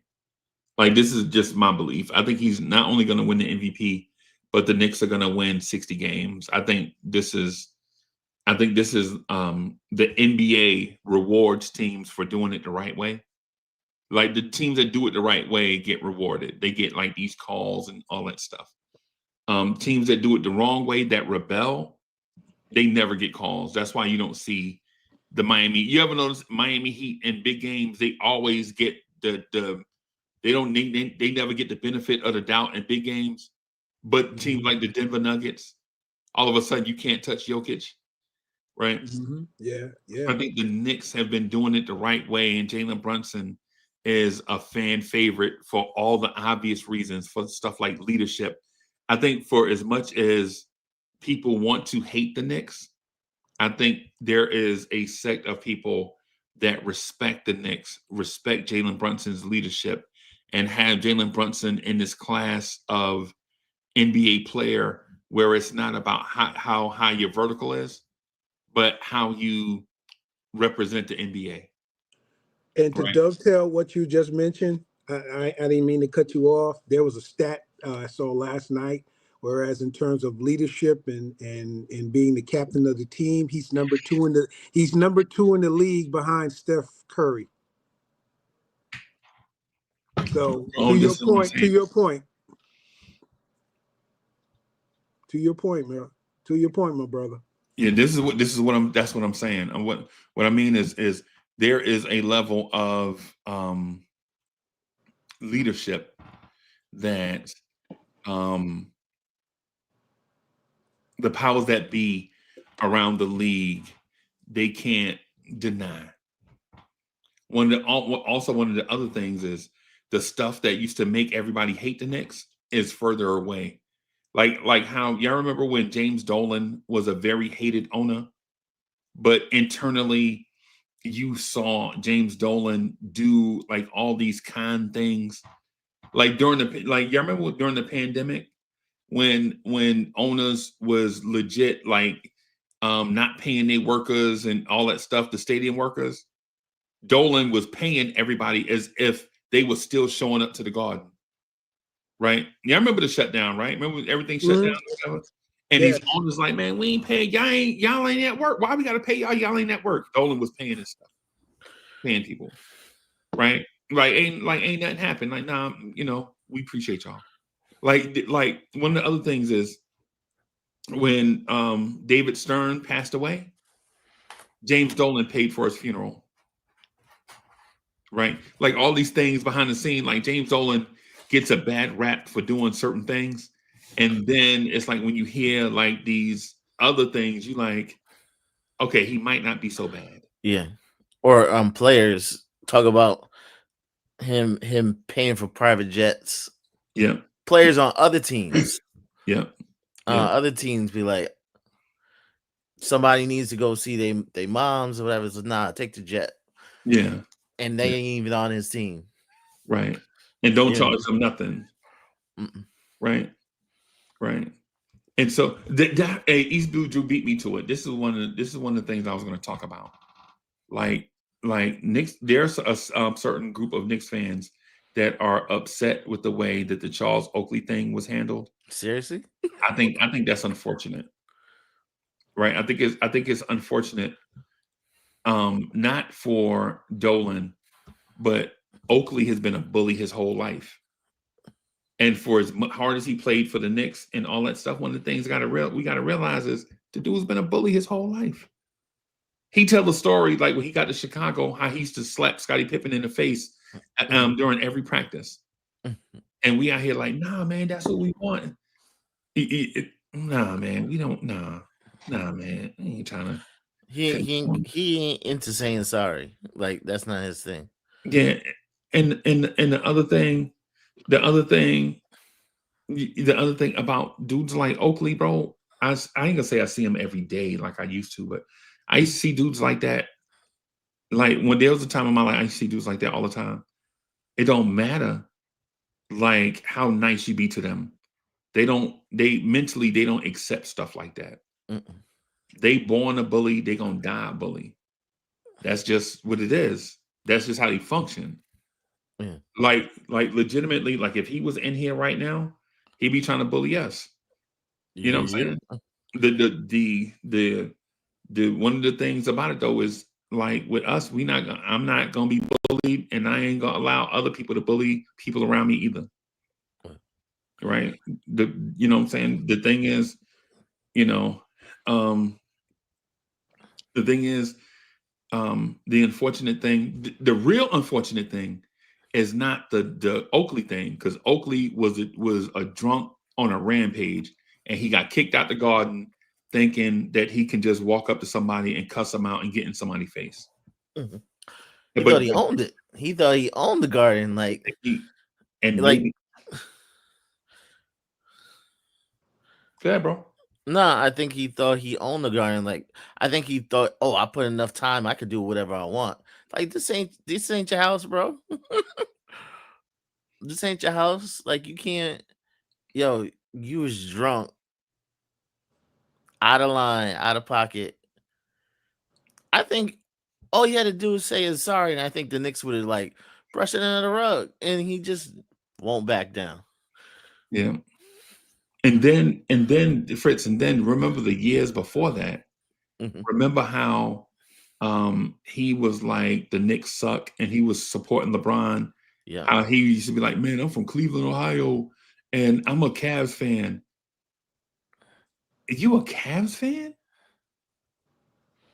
And you a Cavs fan. You in Cleveland. You at Cleveland games supporting LeBron. You a Cleveland fan. And you were part of the Blood in the Garden era. And then go to Cleveland and be like, nah, man, I don't root for the Knicks. And then you think Knicks fans are supposed to be like, nah, that's okay? No, that's not okay. And you can't be mad that you got traded to Toronto. Man, we traded Pat Ewing to Seattle is how the game works. Mm-hmm.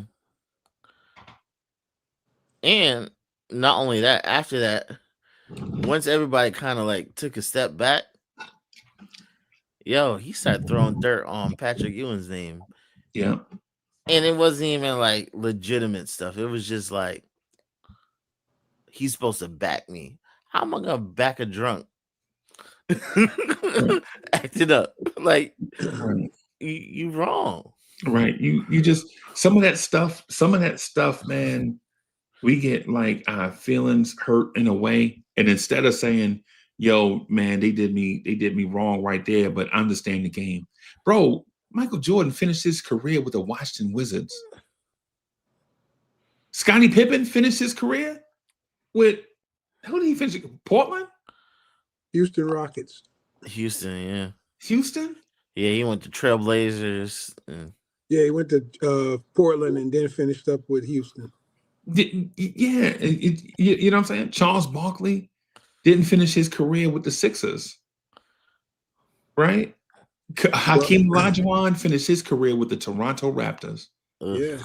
Well, if we win this chip this year, and if Charles Oakley's nowhere around, then you have your answer. Simply put, Cash. We'll know the truth, man. Yeah. The truth will come. The truth will what, as they say, what's in the dark will come to the light. I think he make a book. I think he'll write a book. Yeah, something like that. Something like that. I think he a hater. I think because if he's not around and he do stuff like that, right, then hey, he ain't no longer. I don't see him as a Knick, man. You're a turncoat, man. And to be honest and respectful to the conversation, I see him as a turncoat. Right? I mean, I respect what he did as a Knick. I respect his playing career. I respect professional athletes and the grind that they commit to in order to be successful. Right? But what I don't respect as biting the hand that fed you, bro.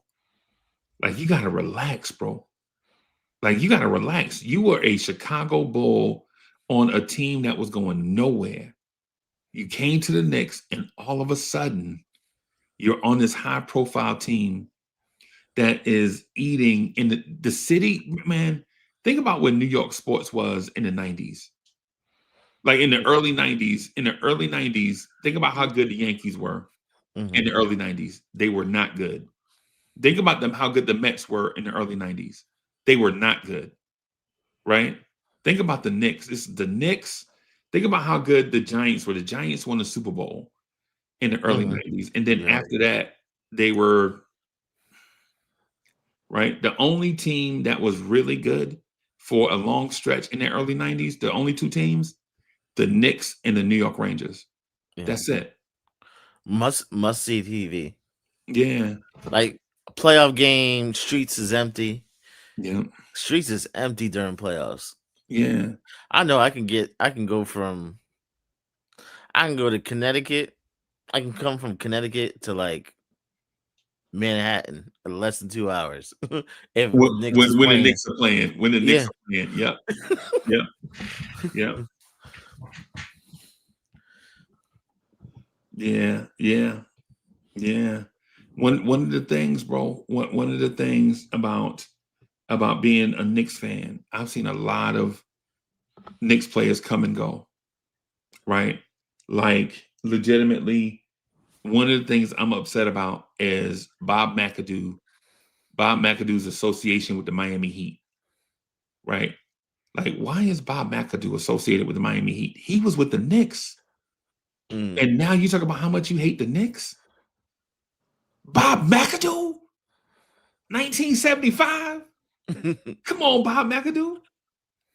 Right? The thing with Charles Oakley, but the thing is certain relationships aren't going to be repaired, not because one side doesn't want the relationship to be repaired, but it takes two to tango. Right? You remember how long it took for Sprewell to kind of remember the overtures Dolan had to do to Latrell Sprewell? You remember that? Yeah. There was some issues there. Yeah, he had to whine. He had basically had to wine and dime Sprewell to come back, right? And now Sprewell is more associated with the Knicks than he is with Golden State or Minnesota, right? So it's like some of these things, man. We can't fault Dolan completely or the Knicks completely, right? Like the relationship with Derrick Rose and the Knicks. Right, like when I see Derrick Rose, I see him as a Knick. When the league sees Derrick Rose, they see him as a Bull, right? But there were some weird years where Derrick Rose was a Cleveland Cavalier, a Minnesota Timberwolf, a Memphis Grizzly. Right, Derrick Rose like played for some teams, but in between all that stuff, man, he had some time with the Knicks. And we legit embraced and loved Derrick Rose. Man, we love Pooh. I mean, I love Derrick Rose, bro. Yeah. We saw him at Abu Dhabi. Yeah. You feel me? Yeah, he's there. Yeah. He's there, man. Yeah, that's what I'm saying. Like so I said when it all goes down, that chip come in, watch who show up. Watch who show up. Bro, you see Starberry is back, bro? Yeah. Actually, he was nervous. Yeah. Marbury's like, I don't think they want me here. Right. But bro, we want you. He came on our podcast and was like, I think about it. He said, I'll call them about tickets, but I don't think they really want me here. Right. And they really wanted him back. Once they came back, he was back. With open arms, bro. Yep. With open arms. It wasn't a thing like, we hate you, Starberry. It's like things ended weird, but it don't take away from the fact that you gave everything you had while you was here. You know what I'm saying? Hey, did you? I'm sure both you guys probably seen clips and stuff from the alumni game in this alumni celebrity game of all the people who was there. Wilson Chandler, John Wallace, Yeah. all those guys, man. All those guys. Steve Novak, Yeah. Double Check, Yeah. Mm. all of them, man. Yeah, man. J.R. Smith. Even though, like you say, he played with the Nuggets, he played with the Cavs, won a chip with the Cavs, What but a he will yeah. always be beloved as what? A Knick. Yeah. And it wasn't even, and the thing about J.R. Smith is not the fans didn't like J.R. It's, the front office was trying to make these moves they thought were, they That were was trying to rekindle that was Phil something that was Jackson. dead, and it was just a bad move. The Knicks fans didn't hate JR. Knicks fans love JR. Yeah. Right? Like Knicks fans, like to this day, Knicks fans don't hate Porzingis. Right? Like No. if Porzingis comes back, bro, we like I'm gonna throw another name out there, Julius Randle.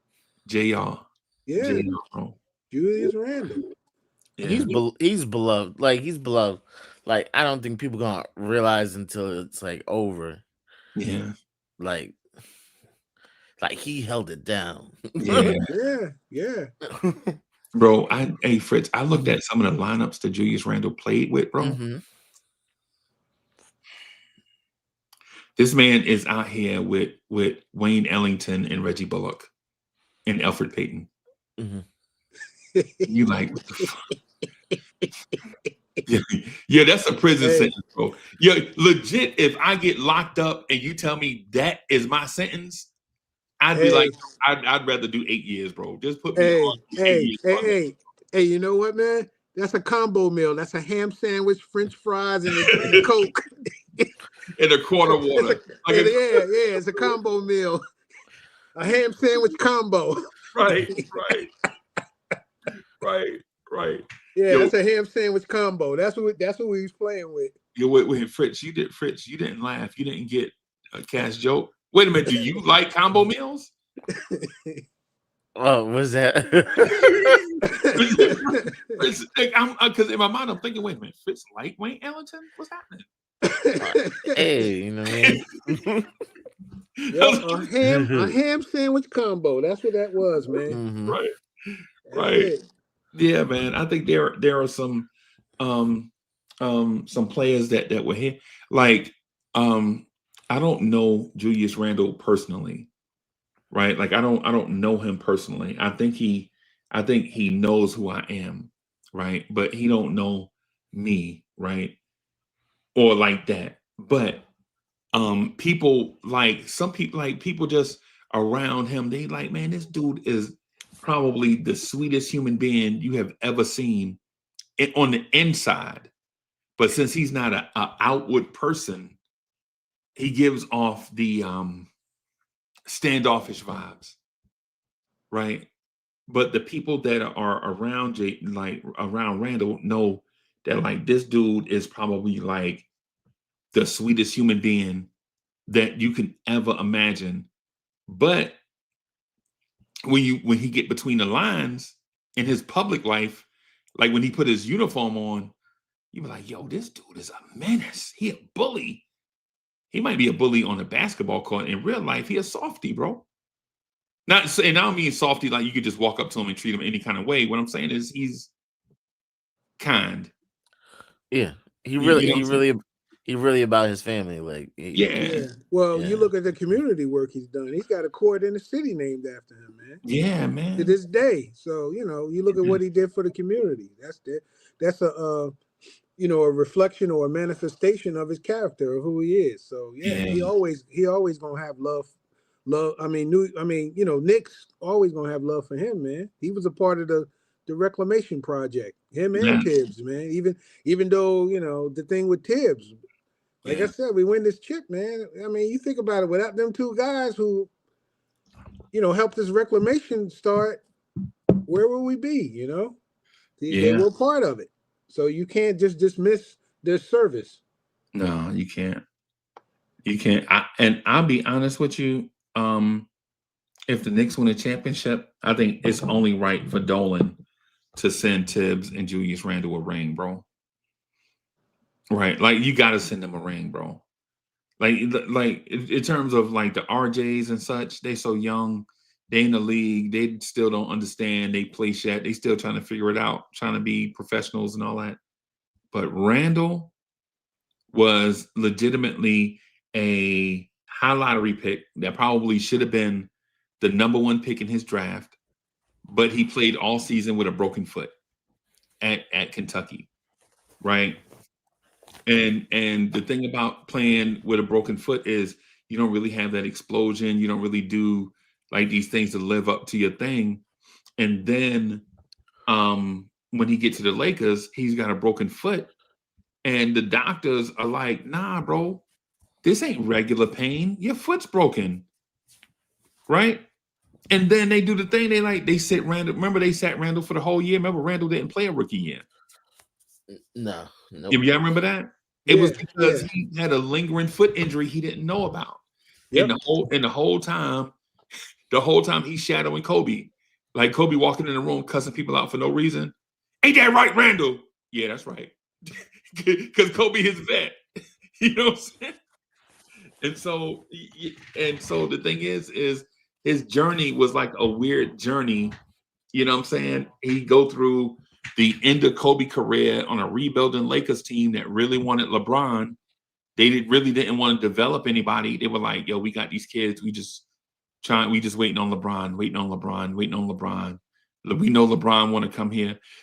We waiting on LeBron or Kawhi, one or both. You know what I'm saying? They like going through this thing because they know them kids is gone, right? They cast Randall off, right? Randall go to New Orleans, everybody gets hurt. And he gets there to New Orleans, and so he like, yo, I'm gonna be playing with AD. You know what I'm saying? We got Kentucky connections and all this type stuff.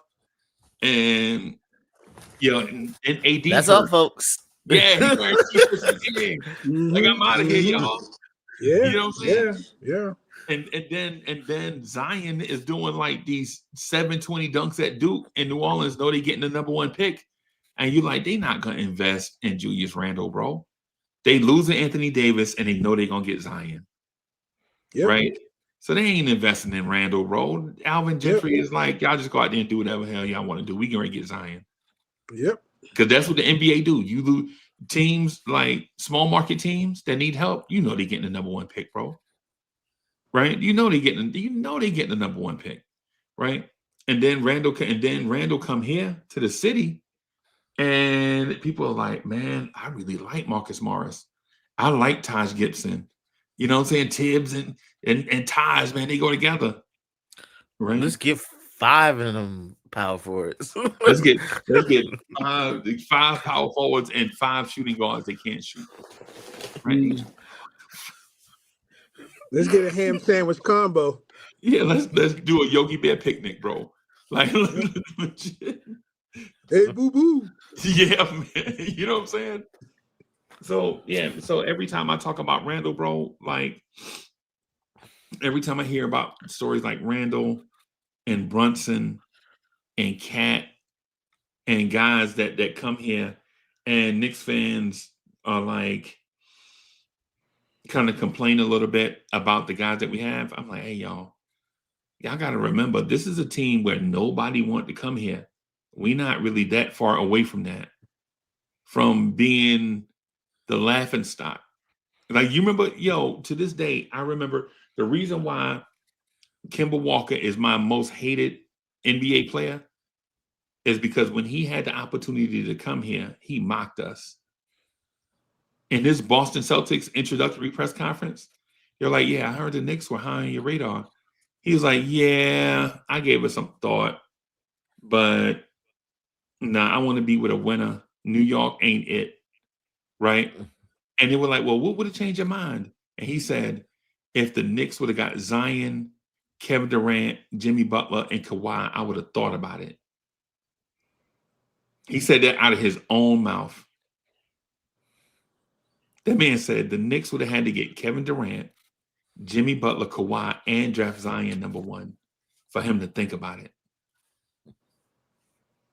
That's why when people talk to me about Kemba Walker, I'm like, fuck him. care. I don't care. You from the Bronx, man. My people from the Bronx, bro. But you can't talk about the Knicks like that, bro, and think we're gonna forget about it. Like you saying that for S and G's on another team. You saying that for S and G's with our rival, like mocking us, making fun of us. And then when things don't go your way, you're like, man, I love New York. Yeah, I bet you do. I bet you do love how that how them checks hit every Friday. You know what I'm saying? I bet you love direct deposit. You don't love the Knicks, bro. You just hate trying to get your bread. You know what I'm saying? Trying to say the right things. It's too late for me, bro. You ain't gonna. One dude I think loved the Knicks, and we probably did him dirty, was Evan Fournier. Right? Oh yeah, he definitely was. Yeah, he ain't yeah, come here to sit. He ain't come here to sit. yeah. He wanted to contribute, bro. That dude was. Y'all remember how he dunked on Kevin Durant in the World Games or whatever? Yeah. That dude was fiery, bro. Yeah. His defense was just awful, though. Yeah. But one thing he always did, he always spoke up. Yeah. He always spoke up when he needed to speak up. And people didn't like it. I'm People like, yeah. But he was always talking facts. Like he was always talking facts, but people didn't like when he spoke up. Yeah. If Fournier played some defense, man, he would have had some staying power. I think he would have still been here, bro. Yeah, that was his his fall right there. Yeah. No defense, man. Yeah. Yeah. That's one of the things, man, that I liked about him was he wasn't afraid of nobody and no moment. That's why I say the Knicks should have 3 championships by now. Because you remember the year we lost to Miami in the playoffs when quickly RJ, Josh Hart, Randall, and Brunson were all hurt, and Tom Thibodeau had a healthy Derrick Rose and Evan Fournier on the bench and wouldn't play him. Yeah, Tibbs. Tibbs, come on, dog. Come on, Tibbs. Come on, Tibbs, man. You ain't, even if you didn't want to play them a lot of minutes, you could have at least played them to give Brunson and Randall a break. But Tibbs was like trying to send a message. Like, you trying to say, why you trying, and then you trying to send a message to 30-year-old veterans? Bro, they veterans, bro. You send a message to kids, bro. You send a message to 21-year-olds. Oh, you missed that assignment? Sit down here. I might play you next game. He sat those 2 dudes for months. You know what I'm saying? Hey, Cash, you remember how the Derrick Rose thing ended? Yeah. Like, he sat Derrick Rose for months, bro. Like, come on, Tibbs. You ain't even going to play the man. And I knew Tibbs. I knew he fell out with you because I was in Charlotte. I was at Charlotte at the game. He was probably about 12 rows back. And Tom Thibodeau said something to Derrick Rose. And Derrick Rose cussed Tom Thibodeau out like a dog. And, they don't show it on TV, right? They don't show that kind of stuff on TV. But Tibbs was like trying to talk to him like, yo, I didn't mean it that way. Like trying to walk. Derrick Rose walked away and got on the court and was just shooting layups during the timeout. Derrick Rose was so mad at Tibbs, bro. And I know it's like, you know how some things just be in the heat of the moment? Like, you know how people be mad at each other in the heat of the moment or whatever. It ain't nothing personal. But he said something to Derrick Rose like, I don't think Derrick Rose played for the rest of the game. And then in that same game, Obi Toppin scored like 8 straight points on Charlotte. And it's the game where Obi got the breakaway dunk on Charlotte, and Charlotte crowd went crazy on the Obi dunk. And Tom Thibodeau snatched him out the game. And Obi Toppin blew a gasket, bro. Like, every time I get going, this dude take me out the game. And he was right. Like, Obi legit I think he hit like 2 threes, hit 2 free throws, and then there was a deflected ball, and they threw it out to Obi Toppin. And I was there in Charlotte when Charlotte's crowd got on their feet for the Obi dunk. They was like, oh, boom! Crowd go crazy and all this stuff. Knicks fans throwing their hats all up in the air and everything. And the next possession, he look over, and I think it's like Cam Reddish at the table or something. And he like, Tibbs, come, what are you doing, bro? Like, what are you doing, bro? like your whole thing was to ruin people mojo. Now I understand that. I understand that he was trying to build a culture and all that stuff, like trying to play ball the right way and all that stuff. But you got to let these young professional athletes live, bro. Yeah, yeah, man. That's what. Yeah, Cash Tibbs owe us a championship, bro. Yeah. And I mean, he contributed. He's good. He was good at the beginning. He yeah, helped. yeah, You got to give him. And the bottom line is, you got to give him credit for the body of work that he put in. Or his contribution rather, that he right. did put in. So you can't hate him for that. But he just wasn't the guy to get us to the promised land.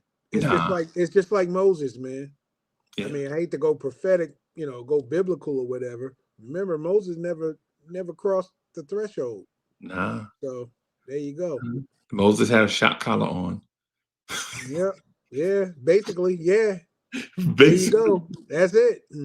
basically, yeah. But yeah, man, like So yeah, I respect Tibbs and all that stuff. But in that game 4, when let me see, that game quickly missed a game and a half, so he must have got hurt in game 5. He got get hurt in game 5 when y'all remember when Bam Adebayo was diving on people's ankles in that game, and Tom Thibodeau wouldn't do nothing. Remember, I'll say this: Jalen Brunson, there was a loose ball. Jalen Brunson was sprinting for it. Bam Adebayo dove on his ankle instead of the ball, going for the ball, and ESPN caught it. Like Jalen Brunson's ankle legit was flat on the surface of the floor, and the ball was over there, right? And they were like, "Yo, this is playoff basketball." Nah, bro, this is dudes out here trying to injure people, right? And then in that same game, Jalen Brunson hopped to the bench or whatever.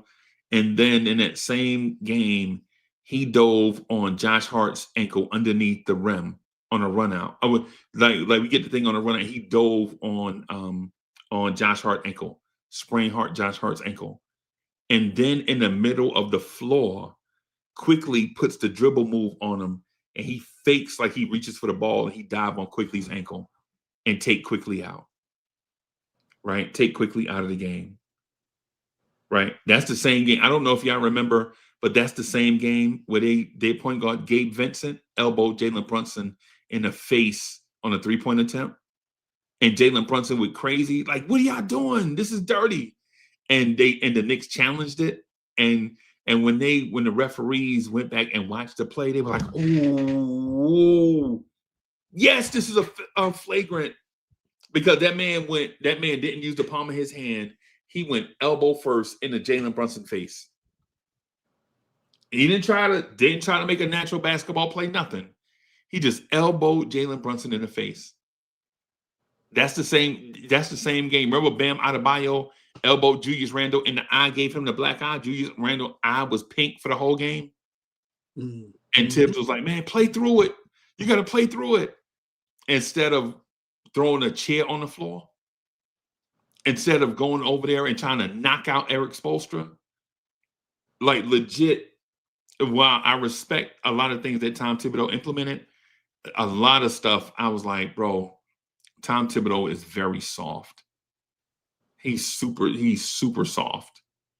Like, how do you, in the open floor, where it's just Bam Adebayo and Emmanuel Quickly, you watch Bam Adebayo fake like he's going for a steal and dive at Emmanuel Quickly's knee and wind up spraining that man's ankle. Right? And nobody says anything. Right? That's why I want to give him his credit for being a great coach, but I also want to remind people that, like Fritz, if I was your point guard, right, and you see the other team's big man dive at my knee and twist my ankle, would you sit there and be like, "Play through it, Uncle Freezy"?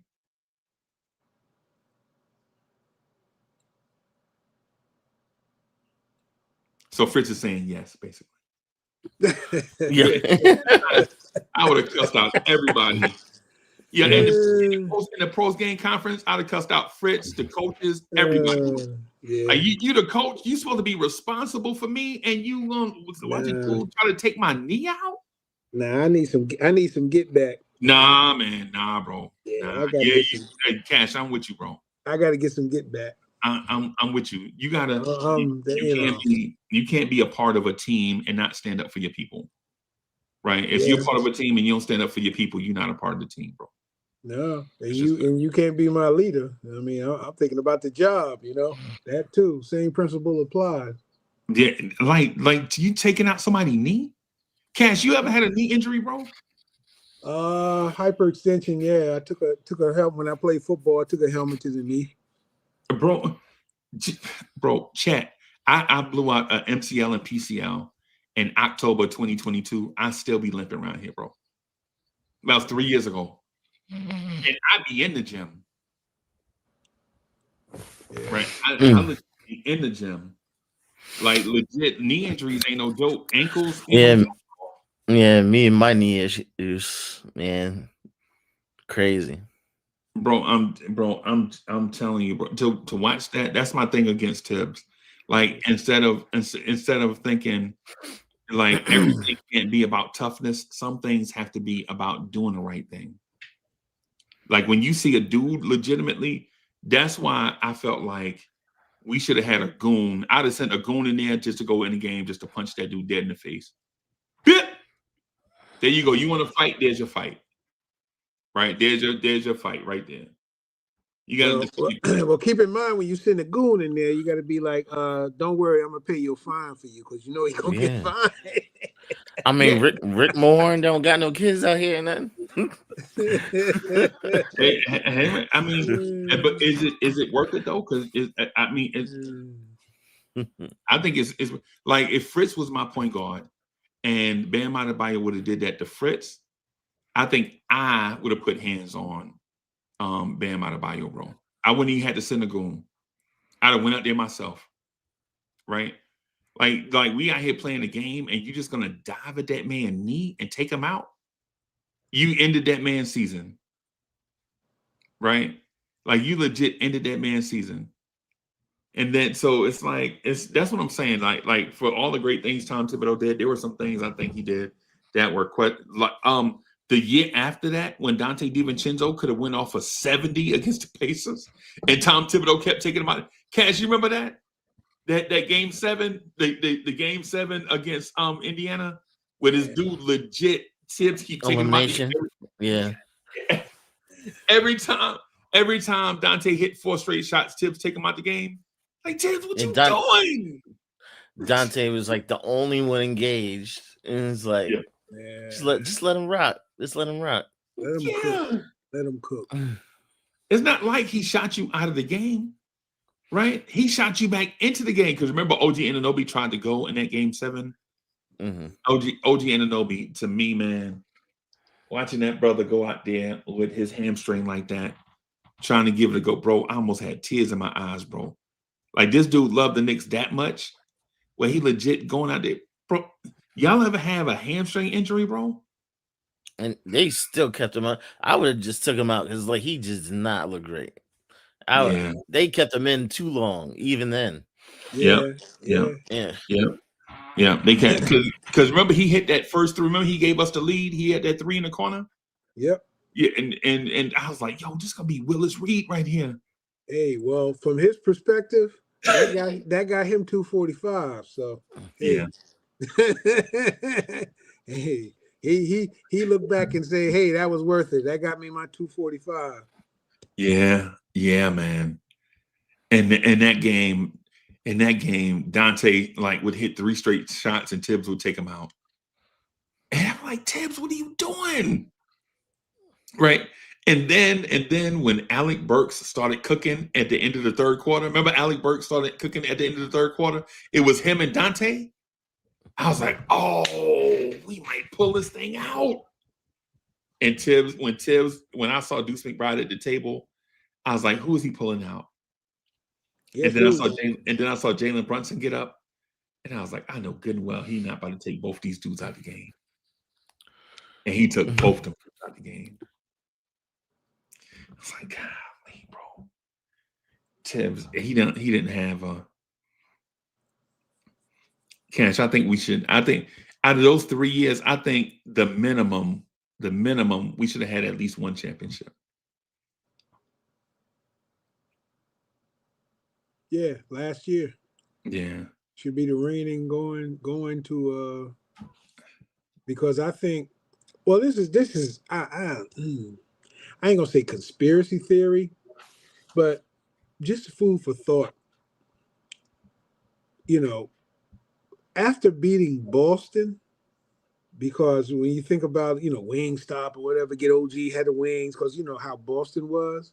Yeah. I don't know if Tibbs like really had the team prepared for Indiana. It's like, the goal, I think we've even said it, even in telecast, whatever, beat Boston, Boston beat us or whatever.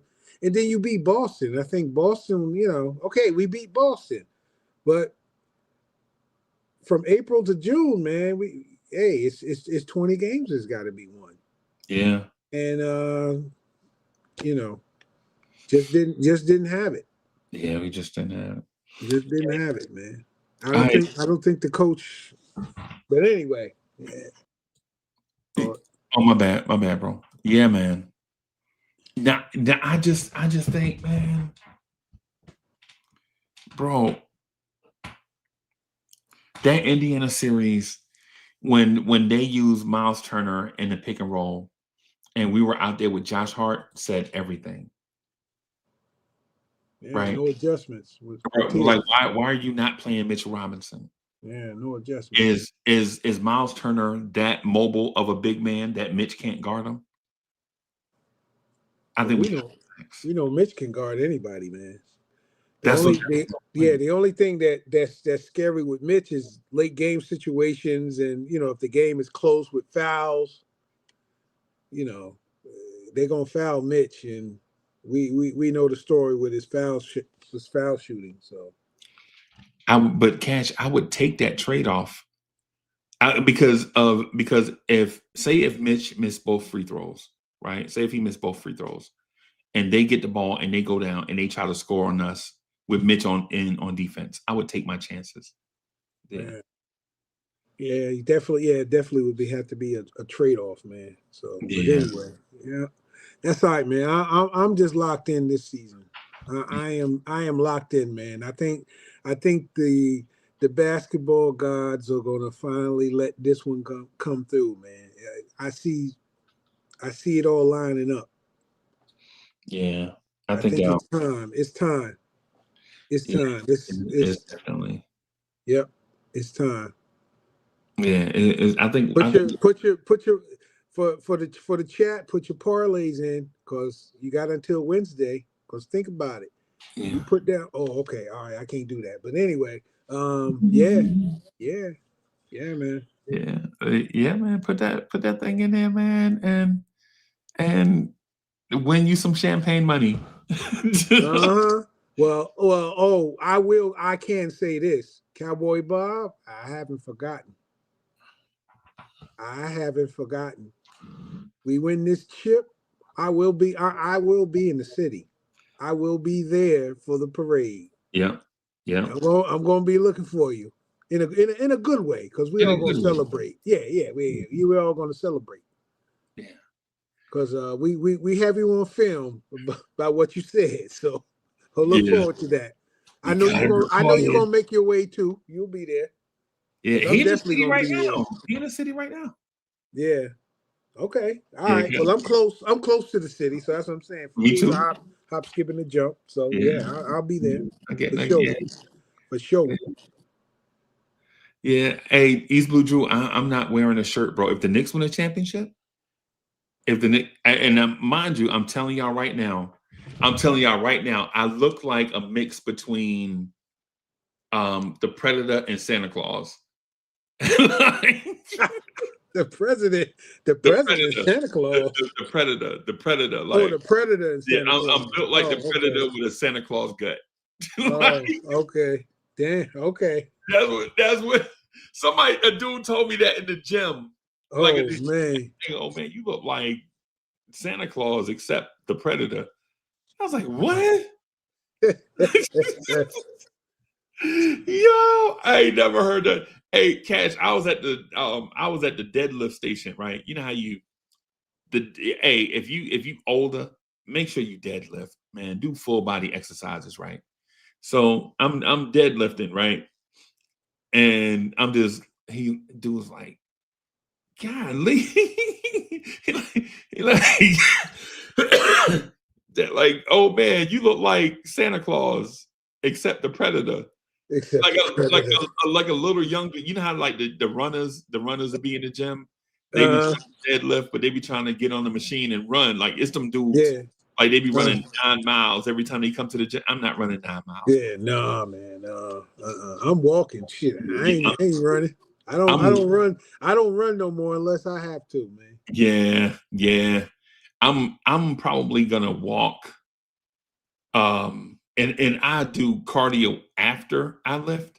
I don't do it before I lift because I want to be strong first and then cardio second. That's just my life choice, right? Yeah. I mean, everybody's regimen is different. Yeah, because I don't like burning yourself out, and then when you start lifting weights, you don't have no energy, right? Yeah. Miguel P says he lifted forks and spoons. Yeah, respect. I feel you. But yeah, man, dude was like, bruh, you look like Santa Claus, except the Predator. Yo, what the fuck? Okay. Okay, yeah, man. Young people say anything, bro. Young people don't have no respect for older people, bro. Not these days. Nope. And Cash, the thing is, I didn't even know this dude. He just walked up to me and said it. Wow. Okay. That's kind of brave on his part because you don't know how you might would have took that, man. You know, it depends, man. Everybody different. Somebody would say, "Huh? What you say?" Yeah, like, bro, what you mean? I mean, you don't know what type of dude you messing with, man. I mean, for you, you a nice guy and all, so you take it with a grain of salt or whatever. But somebody else, it might have been like, "Yo." Yeah, bro, that's what I'm saying. I'm like, hey, man, I don't even know where that came from. And Cash, we're big people, right? Like we big human beings, right? Yeah. It's like, do people just walk up to you, just say anything? Hey, man, you look like Santa Claus, except the Predator. What? I probably would have laughed, man. I laughed. Yeah, because I'm not that type of dude. Yeah. Now that's just like we was talking about Charles Oakley earlier, man. Now see, you had a Charles Oakley attitude, you'd have walked up and said, "Yo, man," and then you'd have been calling the popo. Yeah, you'd been calling the ambulance. Yeah, that's it. Yeah, exactly. So that's what I'm saying. You got to be careful, who you say that to. Yeah, like with me, I enjoy the gym, bro. So it's like when people say something, like, how people be like, man, I don't talk to people when I'm in the gym, man. I just stay focused. Hey, I'm not that person per se, right? Don't talk to me while I'm doing reps, but if I'm just standing, I'll talk to, you know what I'm saying? I mean, like if I'm on the bench, then you trying to talk to me, I'm like, nah, bro, you gotta wait. You know what I'm saying? Yeah. I mean, you see people just doing stuff and they locked in, man. You just, that ain't, unless it's, imminent danger or something like that. But other than that, man, you don't mess with anybody, man. Let them do what they there for, Right. Like you said, if you just standing around or whatever, right. That's all different, man. We drinking water or that's different. Taking the machine off or something like that, man. All that's different. But if you see them in the middle of their workout, counting like woo, or whatever, right.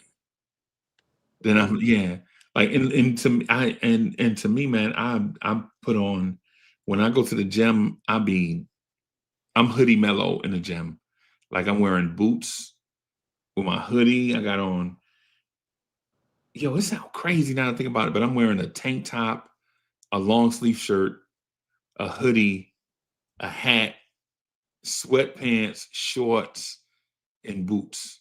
Yeah, well, that's Like, old school, man. yeah, I'm Yeah, like, yeah. yeah, I like mean, I'm going in there. no, I understand that. Some people might look at you funny, but I understand. You know. Yeah, like I'm going in there for a thing. You know what I'm saying?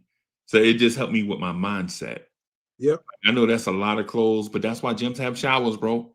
Yeah, that's it, man. Yeah, No, it's all about mindset. When you know if you regimented your workout, right. you in there. I'm in here for a mission, man. I'm here to you focused. Yo, speaking of which, let me ask this. Let me ask you this just real quick. Um, what's your expectation? And because what I was gonna do, I was gonna hit you up today at some point to let you know we doing a show tonight. But since you're here, I can just tell you we doing a show. I'm doing a season preview tonight. Okay. But let me ask you this: what's your expectation? Like, what do you expect to see against Cleveland Wednesday? Hmm. Uh, send a message. Okay, Send a message. right, Because it's go time. Send a message. right, Whatever that message is, like it's on, man. right, We trying to get this chip. So that's what it's about. There's no right, time to be a pacifist. There's no time to be like, nah. right. Send a message. Send a message. I think I'm with Yeah, yeah. Punch him right in the mouth. Punch you. him in the mouth. I think Right off the top. right off the top. Yeah, Yeah, yeah. yeah, I would say Miguel P asked if it's a statement game. I would say absolutely, but yeah. not a statement game like we're the champs. Not that type of game. I think it's a statement game like, hey, we better than everybody, and we're gonna show it every night. Yeah. You know, like we're not. We I don't think it's a statement game like the trophy is ours. No, Nobody no. stands in our way. I think it's a statement like, hey, we're gonna prove to everybody every night that we're the best team in the NBA every night. And Yep, we're gonna let the chips fall when they may. yep. That's it. You know. That's Hey it. Cash, I'm gonna get out of here, man, because I got a thing that I gotta go to at 11. And I'm up in the middle of the night talking Knicks, bro. Man, I hope you had some sleep. At least I had some sleep, so I'm good. I had my tea, so hey, I can move on to something else. I said, man, let me hop on for a few minutes because matter of fact, at 11, I hope to be back to sleep. Bro, But you we'll know, see. I don't know if you noticed, but we consider you part of the family. Like when we don't go, like when we go like a week, maybe week and a half, and we don't see you, you know what I'm saying? We like, say what Cash at? Yeah, nah, man. Well, I'm still grinding, man. So Uh, that's what I was saying to you. Sometimes for me, it's like hit and miss, man. I got a lot of in my pot, man. I got a lot of stuff in my pot, man. I got like gumbo going on. I got sausage, I got corn, I got yeah, yeah. yeah. You gotta Still and to me, trying to work this chessboard. So I got a lot going on, a man. lot going on, bro. A lot I going know you do too, man. That's just life. So especially just this life, time of year, man. bro. You know, this time of year, Yeah, yeah, it's yeah, just this time life. of year, bro, for sure. You Send me know, a if you want to, I got a group email that I send with the topics we're gonna talk about. And if you send me an email, man, I'll you know include what? you in the email. Do That that. way you can kind of Yeah, um I can. Let me hit you through. X. Yeah, just send it on X. Yeah. I was gonna say yeah. X is yeah. I can run it Just send through it X. on X, bro. And then Yep. when I get a chance, I'll send it to you. I'll as a matter of fact, I'll try to send you the show notes for tonight through X. And Okay. then that way, All if you right. get some time, you know what I'm saying? Yeah, if I You know, have a moment, yeah, because yeah. I got stuff to do today, and then I still got some honeydew to catch up on. Me too. Me Yeah. too. So we gotta buy furniture tonight, bro. Or Oh today. wow. Well, nah, I ain't got to do that, man. I'm trying right now, man. On the real, man. I'm just trying to get my house winterized, change all my filters on my heaters, and and work on my shower. Matter of fact, I did some stuff already, but I got a few more things I got to do. So I got to Bro, keep forget about wifey them happy, man. Got to don't keep forget her about happy. them door jams, bro. Get them door jams straight and them windows. Them door windows might, once you do that, bro, that might save you like $30 on the light bill, bro. Yeah, well, matter of fact, yeah, anything that helps. I was gonna say, shoot, man, I already had to put in a new AC and heating. HVAC stuff. Ooh. Yeah, man. 10 G's, 10 G's, man. So I got to grind. Yeah, man. But I'm glad you got it done, bro. Yeah. So I'm good for the winter. So yeah. Hey, all right, man. Let me let you go, man. But I can do that. I can definitely send you that. And that'll work. We'll be looking for it. Chat, thank y'all for coming through, hanging out with us. We're gonna get out of here, y'all. Peace, everyone.